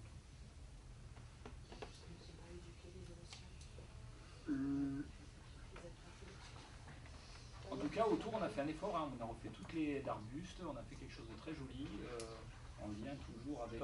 et les parkings qui ont été faits autour, derrière, ce sont des parkings non bétonisés, avec la possibilité qui sont donc plus drainants. Voilà, on a quand même le souci, dans ce qu'on fait aujourd'hui, d'y amener toujours cette touche un peu de transition. Ce qui nous amène d'ailleurs à la question que vous nous posez en ce qui concerne le label Une Côte d'Avance. A-t-il apporté des résultats concrets pour les Véloxiens ce jour? En fait, il n'est pas censé nous apporter des résultats, ce label. Et il est censé nous servir à justement nous prendre des décisions et avancer pour être de plus en plus en avance et pour pouvoir répondre aux attentes du label. Mais le label en lui-même, il ne va rien faire pour nous, hein. C'est nous qui allons, avec l'obtention du niveau 2 qu'on a déjà eu, c'était comme je l'avais rappelé, c'est déjà un bel état des lieux qu'on a pu faire pour pouvoir remplir et instruire ce dossier. Donc ça nous a permis de savoir où on en était déjà. Par rapport à ça, on peut dire que la municipalité, elle a fait des gestes forts pour être à la hauteur de ce label et pour pouvoir évoluer. On a pris quand même une chargée de mission dans une période où au niveau des budgets de fonctionnement, on est hyper serré. On parlait des points d'indice, on parle des augmentations de points d'indice et des augmentations de salaire. On a quand même fait le choix de prendre une chargée de mission pour travailler spécialement sur l'alimentation durable. Cette chargée de mission, elle a fait un vrai traçage de toutes nos consommations de produits bio dans nos cantines. Elle a travaillé avec nos équipes, elle a travaillé avec tous nos agriculteurs et principalement ceux qui travaillent aussi sur le bio. Elle a établi un vrai lien, elle a permis qu'on participe. Aujourd'hui, on est aussi inscrit, alors vous allez nous dire ça sert à rien, mais moi je trouve que ça ne sert pas à rien. On participe au PAT, c'est-à-dire le plan d'alimentation territoriale de la métropole. Aujourd'hui, on a pu participer notamment au Salon des agriculteurs à Salon de Provence. Mais du coup, les représentants de la métropole nous ont identifiés à travers une réunion qui a été mise en place par, comment s'appelait-elle, Sandra, c'est Sandra qui s'en occupait, qui avait mis en place une réunion en faisant venir tous les participants du PAT et qui ont mangé à notre cantine en direct avec nos cantinières et tous nos agriculteurs qui étaient présents et les représentants de la métropole et d'autres travailleurs sur la métropole dans d'autres communes qui sont venus voir ce qui se passait. Donc en fait, ce PAT nous permet d'être visible, de créer une vraie connexion avec les autres communes, de créer une vraie connexion avec la métropole. Elle a tellement été créée cette connexion que la métropole nous a demandé d'être représentant à Velot, d'être ambassadeur de ce PAT auprès des autres communes de la métropole pour pouvoir continuer à travailler ensemble et tisser des liens durables sur tout ce qui se fait, notamment, je vais prendre un exemple tout bête, mais la conserverie qui aujourd'hui est à Fos, si je ne dis pas de bêtises, où on a établi des contacts avec eux pour pouvoir travailler sur la conservation des aliments, en termes d'information, mais aussi en termes de vrais contacts pour le futur. Je veux dire, on a un vrai travail, et ce travail-là, il y a eu une restitution qui a été faite pour tout le monde, et notamment envers les agriculteurs qui, au départ, avaient du mal à pouvoir s'intégrer dans cette politique de production locale, parce que tout simplement on s'apercevait que tout ce qu'ils produisent, pour budgétairement pouvoir rentrer dans leur frais, ils le vendaient à l'extérieur, ce qui est super pour eux. Mais nous, finalement, dans notre politique de consommation locale de nos cantines et même autres, on avait envie de pouvoir consommer ce qui est produit par nos producteurs locaux. Donc on a travaillé avec eux, et aujourd'hui, il y a des pistes qui s'ouvrent suite à ces travaux-là, notamment de commandes à l'avance annuelles de produits. Alors on va parler de Lionel Giordano en termes de céréales, en termes de kiwi, de plein de choses, avec les couettes par exemple, en termes de production, mais même avec des producteurs qui historiquement étaient les premiers arrivés sur le territoire, notamment M. Ribérou, qui a été un des premiers agriculteurs bio de la commune, qui disait bien qu'il avait du mal à rentrer dans cette dynamique-là, et qui aujourd'hui, du fait de tout ce travail-là, est venu nous dire, finalement, je suis convaincu, je suis prêt à commencer à participer et à cultiver une partie de mes terres en plus pour pouvoir répondre à une commande de la ville.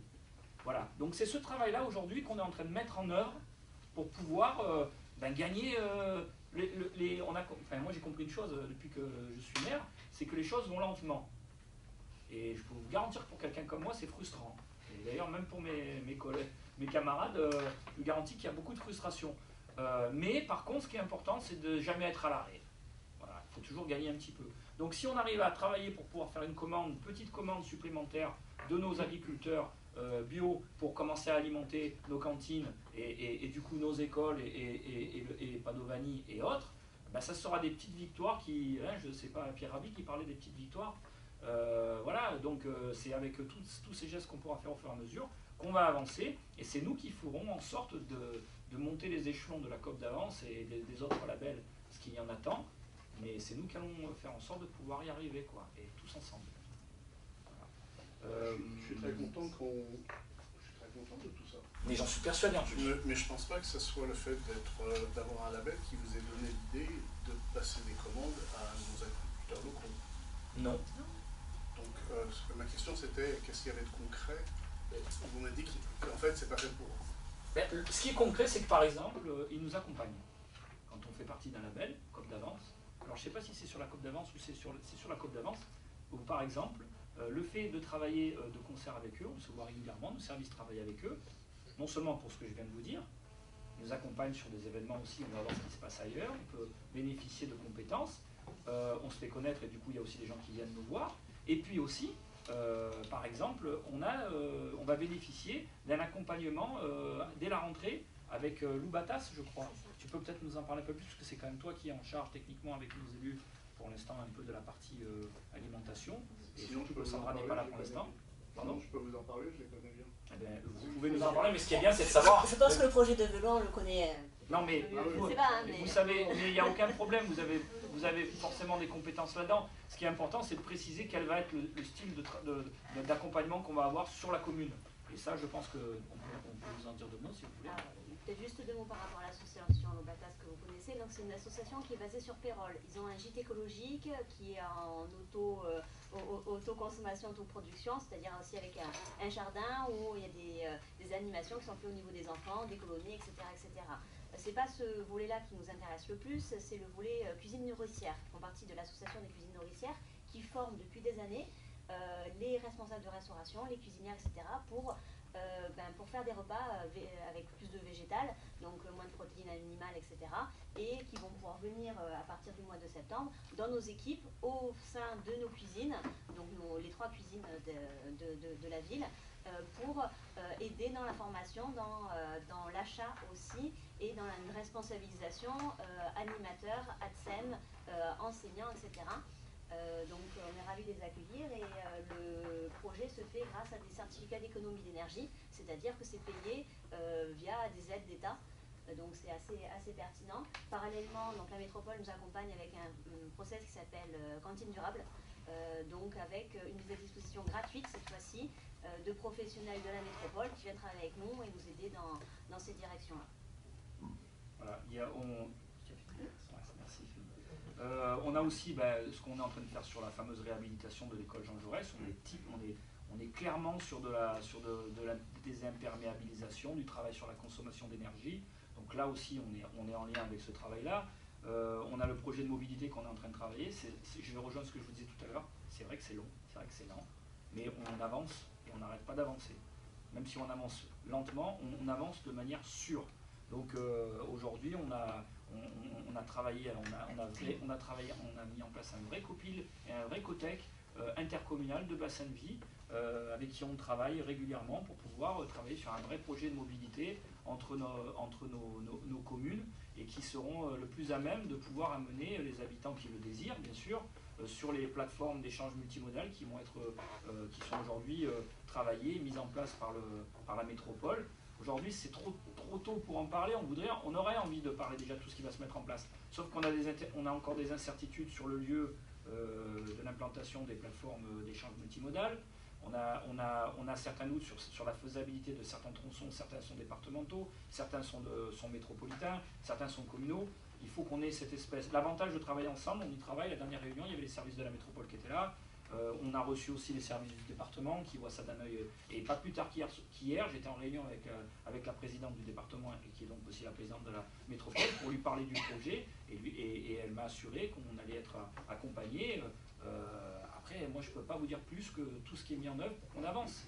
Et effectivement, j'espère qu'entre la rentrée et la fin de l'année, on pourra proposer un vrai projet intercommunal en ayant quand même une assurance de l'endroit où il y aura cette plateforme d'échange multimodal qui est préconisée par la métropole, où les gens pourront accéder, garer des véhicules, pouvoir avoir accès sur des voies préférentielles à des transports toutes les 5 minutes ou 10 minutes, je ne sais plus, qui mènent sur des tronçons entre Salon-Aix et Salon, pour l'instant Salon Vitrolles, mais on aimerait bien que ce soit Salon-Marseille, c'est là-dessus aussi qu'on travaille. On y travaille avec le sous-préfet, on y travaille avec le député, on y travaille avec le sénateur de Rognac, Monsieur Rudelier, voilà, il y a tout le monde qui est dans l'histoire et on a toutes les communes qui y participent. Donc voilà, moi je peux juste vous dire que toutes ces choses-là, en plus du plan pluriannuel de changement de toutes les ampoules LED dans le village qui vont... Aujourd'hui, en plus, on a mis un accent particulier, on a encore remis l'accent, on a eu la bonne nouvelle, c'est qu'on n'était pas sûr d'arriver à 45% de LED en fin de mandat. Théoriquement, avec ce qui est en train de mise en place, on arrivera aux 50% à la fin du mandat. Donc, encore une fois, c'est des petites victoires, mais c'est tout ça qui va nous permettre, dès la fin du mandat et début prochain, que ce soit nous ou d'autres, de pouvoir mettre en place de la ville connectée, de pouvoir faire encore plus d'économies et tout ça.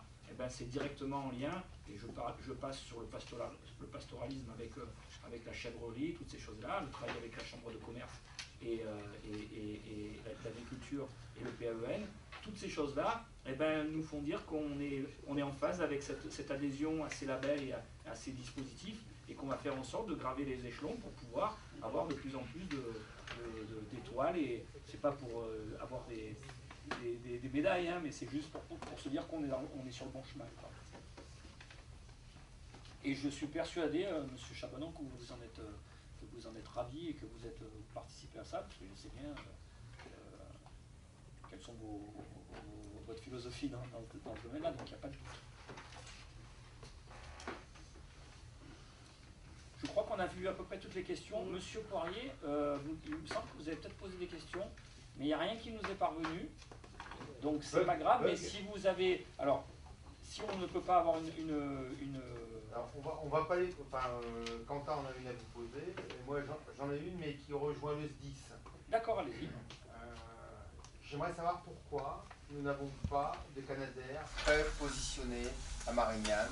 On a attendu dimanche, longuement. C'est juste que vous puissiez faire remonter l'info. À une époque, quand on a enlevé les Canadair de Marignane, les pouvoirs publics nous ont fait à grand renfort de publicité que le Garon, c'était à mi-chemin, c'était fantastique.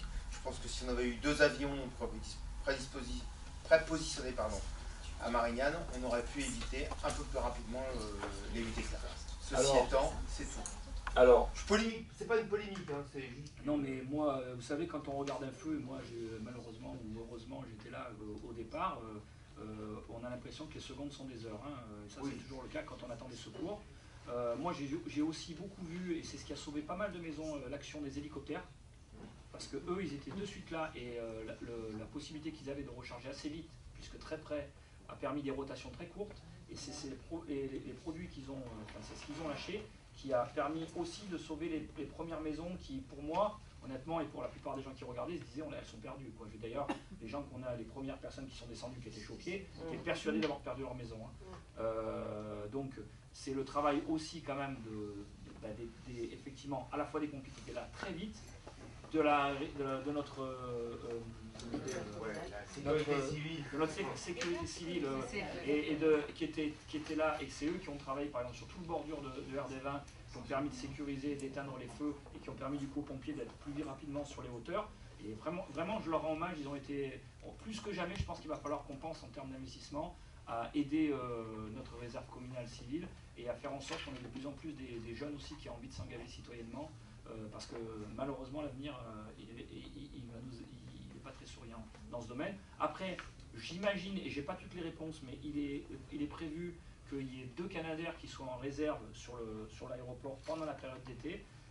Malheureusement, si c'était à partir du 1er juillet, et là je vous dis ça, mais j'ai pas la vérification, mais il est possible que ce soit à partir du début juillet, et il suffit qu'à 2 jours près, c'était pas encore activé.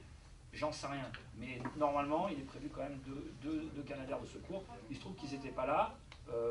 Il est possible que ce soit par rapport à ça. Effectivement, il y a un délai de 20-30 minutes pour les Canadair. Il faut savoir aussi, c'est que le Canadair, parce que bon, comme je fais partie du conseil d'administration de 10, j'entends beaucoup parler, et du coup, il me reste des fois des choses. Un Canadair, quand il arrive, il lui faut un plan de vol, hein, pour agir. Il n'arrive pas, c'est pas les cow-boys, ils arrivent, et bon, ils y vont, hein. Surtout que là, on était sous une ligne à haute tension, c'est très pratique. Donc, je peux vous garantir qu'avant qu'un Canadair attaque, même s'il est à l'aéroport de Marignane, le temps qu'il puisse agir, il y a au moins 20 minutes. Pourquoi? Parce qu'il faut qu'il y ait un plan détaillé qui soit fait par les forces du SDIS, qui sachent de quelle manière ils vont attaquer, qu'ils aient pu couper l'électricité sur les endroits où il y a l'électricité, où c'est très dangereux. Donc le temps que tout ça se mette en place, il faut au minimum 20 minutes. Donc ce qui veut dire qu'effectivement on a l'impression que c'est très long, effectivement c'est pas de suite, effectivement ils viennent de plus loin, mais je suis pas sûr que le delta de 5 minutes, effectivement quand on est sous les flammes, 5 minutes c'est 1 heure, quoi. Voilà, on est d'accord. C'est une réflexion, je ne me fais pas le relais je l'entends, de quoi que ce soit. Et on se pose tous la question, et si j'avais eu ma maison là-bas, j'aurais eu vraiment l'impression que c'était l'éternité aussi. Donc voilà, moi c'est les éléments que je peux vous porter. Encore une fois, la rapidité avec laquelle les pompiers sont arrivés sur les lieux et ils ont réussi à maîtriser le feu, je je vous garantis que moi, j'y croyais pas un instant. J'étais persuadé qu'on avait mis en place, et d'ailleurs moi je tiens à rendre hommage à tous nos services, parce que c'est vrai que les pompiers ont fait un travail exceptionnel. Tous nos services se sont mis à disposition immédiatement. C'est-à-dire qu'on a notre police municipale qui est venue sur place, qui a fait de la gestion, qui a permis d'aller voir vite dans les rues pour rassurer les gens qui n'étaient pas chez eux. Et nous, on avait les éléments. On a eu les filles des cantines, les cantinières qui ont mis une équipe de sécurité. S'il y avait eu des gens à gérer, elles étaient prêtes à rouvrir les cuisines pour faire à manger à tout le monde. On a le service culturel qui est venu enclencher la clim et redémarrer et ouvrir et mettre un espace d'accueil. On a eu des infirmiers, des médecins qui se sont mis à disposition, qui sont de suite venus. Voilà, moi je dis juste qu'il y a énormément de gens aussi sur la colline qui ont immédiatement pris en charge les gens qui étaient évacués, qui les ont pris chez eux. Du coup, on a eu moins de monde ici, mais tant mieux, j'ai envie de dire, c'est top. Donc moi je retiens ça, quoi. Je dis que c'est toujours quand on est dans la merde que finalement on finit par tendre les bras. Il ne faudrait pas que ça arrive trop souvent, mais au moins ça démontre des choses intéressantes de ce côté-là. Et bien sûr que les agents étaient là et les élus étaient là aussi, et ça, de toute façon, j'en ai tellement pris l'habitude que non, mais je préfère le dire avant qu'on me le dise. C'est ça, on reconnaît l'amour au bruit qu'il fait quand il s'en va, c'est ça. Restez encore un peu, s'il vous plaît. Voilà. Si vous... Ah oui, excuse-moi. Oui, pas de problème. Du coup, je vais reposer cette question que j'avais formulée par écrit, et peut-être que Mme Morvan pourra également répondre, puisque c'était vous qui étiez rapporteuse. Elle concerne le rapport numéro 11, et relatif à l'approbation d'avenant au lot du marché de travaux de réhabilitation des bâtiments autour de la Pasquière, et plus particulièrement le lot 8.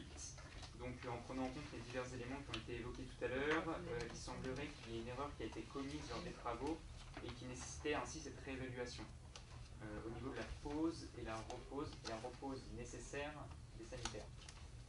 Et donc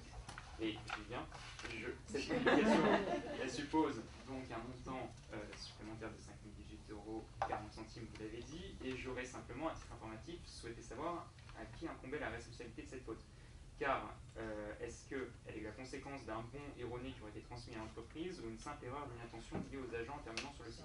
Car dans le second cas, je rappelle qu'après la réception de l'ouvrage, le constructeur est redevable au titre des travaux non réservés d'une triple garantie à l'égard du maître d'ouvrage. La garantie de parfait achèvement, la garantie de bon fonctionnement et la garantie décennale. Et ainsi, à la lumière des articles 1792, désolé, je vais faire mon juriste, mais à la lumière des articles 1792 et 1792-4 du Code civil, si l'emplacement des sanitaires remettait en cause son utilisation normale, la responsabilité contractuelle du constructeur peut être engagée, et dans ce sens, il devra supporter ce coût supplémentaire. C'était simplement un titre informatif, j'aurais voulu savoir, le vote a eu lieu, mais ça aurait été pour éclairer ce questionnement qui m'est venu en lisant la note de synthèse qui nous a été transmise au nom du Conseil. Bah écoutez, je salue l'exercice d'introduction pour montrer toutes vos compétences. Ça me fait penser un petit peu quand je suis à la métropole, quand il y a tous les élus du printemps marseillais qui prennent la parole pour juste montrer qu'ils savent de quoi ils parlent. Et du coup, on arrive toujours au même endroit, mais on peut nous mettre beaucoup plus de temps. Mais c'est mieux, mais je trouve ça très bien. Pour répondre à votre question de manière très simple, vous savez, nous, moi j'ai pour habitude, quand je ne sais pas, je fais confiance à ceux qui savent, et par contre, on se borde. Et notamment, on a des architectes, et on a surtout des maîtres d'ouvrage qui sont responsables, et on en a, je sais qu'on en a, puisque quand on fait les réunions, chacun est beaucoup sur sa posture aussi. Effectivement, ils nous sortent des articles, et chacun a tendance à être sur sa posture, et c'est là où il faut être un politique un peu plus pragmatique, et plutôt essayer de trouver des solutions que d'opposer parfois des articles. Et en l'occurrence, c'est en faisant travailler ces gens-là que nous, on se borde du maximum qu'on peut. Vous avez parlé d'une somme de, je crois, 3 000 €, c'est ça? 5 000 €? 4 182 voilà, bon, allez, entre 4 et 6 000 € sur un ouvrage et sur les travaux dont le montant global, je crois, doit être à plus de 4 millions d'euros. Voilà. Donc ce que je veux dire par là, c'est qu'effectivement, des erreurs sur un chantier, ça arrive. On a eu des soucis, je vais être clair, on a eu aussi des soucis avec des plaquistes qui parfois ont été un peu trop vite parce qu'on leur a dit d'aller vite, mais on ne leur a pas donné tous les éléments en termes de positionnement des câbles parce qu'ils n'étaient pas exactement là où ils étaient censés être. Et quand les corps de métier se suivent, parfois il y a des petits manques de communication qui fait qu'il y a des fois on est obligé de recasser un placo. Alors bien entendu, notre accompagnement, il est là pour faire en sorte que quand il y a des retards, il y ait des pénalités de retard. Quand il y a des choses qui les incombent, ben, ce soit à eux que ça incombe justement les surcoûts. Mais nous, notre but, c'est de faire en sorte d'essayer de rester dans les clous de nos objectifs d'ouverture. Et si on commence à être très regardant sur les moindres petits textes et les articles, on va effectivement, on va être clair, mais on va perdre tellement de temps au prorata de ce que ça représente financièrement, que ça va se répercuter sur autre chose, la perte. Vous voyez ce que je veux dire? C'est-à-dire que le corps de métier qui va être retardé parce que nous, on veut récupérer l'argent, parce que si, parce que ça, à un moment donné, on va le perdre parce que d'autres corps de métier qui ont signé le contrat, ben oui, ils prennent du retard. Alors, je le fais de manière un peu, c'est pas très précise ce que je vous explique, mais je vous dis juste que les choses ne sont pas noir et blanc comme ça, mais je retiens vos énormes compétences en matière, ou alors vous avez bien travaillé le sujet, en tout cas l'entrée en matière était brillante, donc soyez le bienvenu, et je pense qu'il faudra qu'on soit encore plus ténus sur nos dossiers pour pas prêter le flanc. Ce n'était ni pour montrer mes compétences, mais simplement pour apporter les détails. Il faut savoir les montrer de temps en temps. Non mais c'est bien, c'est bien. C'est quoi en 4e année là? 3e? Donc oui, effectivement, moi je vais compléter. Alors c'est quand même un gros chantier de réhabilitation. C'était quand même très complexe et c'est vrai qu'il y a eu des loupés, certes. Mais là, ils se sont imaginés que ça aurait pu passer parce que c'était pas c'était pas un trop gros problème. Sauf qu'il y a des bureaux de contrôle et le bureau de contrôle, il rigole absolument pas. Ah oui. Et donc là, ils ont été retoqués, donc il a fallu refaire. Et des fois, ils nous emmerdent à nous aussi. Ouais, donc à un moment, bon, effectivement, la somme, c'est pas non plus par rapport au budget global. Alors plein de petites sommes comme ça, c'est vrai que ça commence à faire. Mais bon, après, si tu veux des réponses très techniques, tu peux aller... Non, mais sérieusement, voilà, tu peux tout à fait rencontrer Nicolas Stoyanov. Le mardi matin, il y a les réunions de chantier, et il y a les archis, il y a tout le monde. Donc voilà. On ne peut pas le faire systématiquement tout le temps, mais à l'occasion, on peut le faire. Après, si la question elle a été envoyée par mail, on peut toujours la recevoir et y répondre techniquement. Mais c'est quand même assez... C'est facile de se cacher derrière tout ça. Après, il y a aussi la réalité du terrain. Effectivement, voilà. Il y a un exemple qui est clair. Nous, on fait des appart-hôtels. Donc le but, c'est de rentabiliser, enfin de rentabiliser non, parce que le but, c'est pas de rentabiliser, mais c'est de faire rentrer de l'argent dans la commune aussi avec ces locations-là. Au plus on va attendre, effectivement, on va régler un problème de 5 000 €, c'est un exemple, mais on règle des problèmes comme ça. Mais du coup, ça retarde d'autant la finition des chantiers qui font que demain, on va pouvoir mettre en location. Et là, c'est plus les mêmes sommes. Ouais. Parce que sur l'entité des appartements qui se mettent à être loués, c'est quand même de l'argent qui rentre pour la commune, et c'est pas rien. Donc, c'est le calcul pour une économie qu'on peut faire à un moment donné. Finalement, on peut décaler des rentrées d'argent sur d'autres domaines. On essaye de trouver le juste milieu. Voilà. J'entends également toutes les problématiques que vous soulevez et qui sont la conséquence de ce. Exactement. S'il n'y a pas d'autres questions, je pense qu'on va en rester là. Je voudrais remercier TV Velo qui est toujours fidèle au poste. Merci beaucoup. Merci beaucoup. Merci aux agents qui sont là. Et merci à ces élus. Merci beaucoup. Et bonnes vacances. Merci à vous. Je récupère les stylos. Et voilà.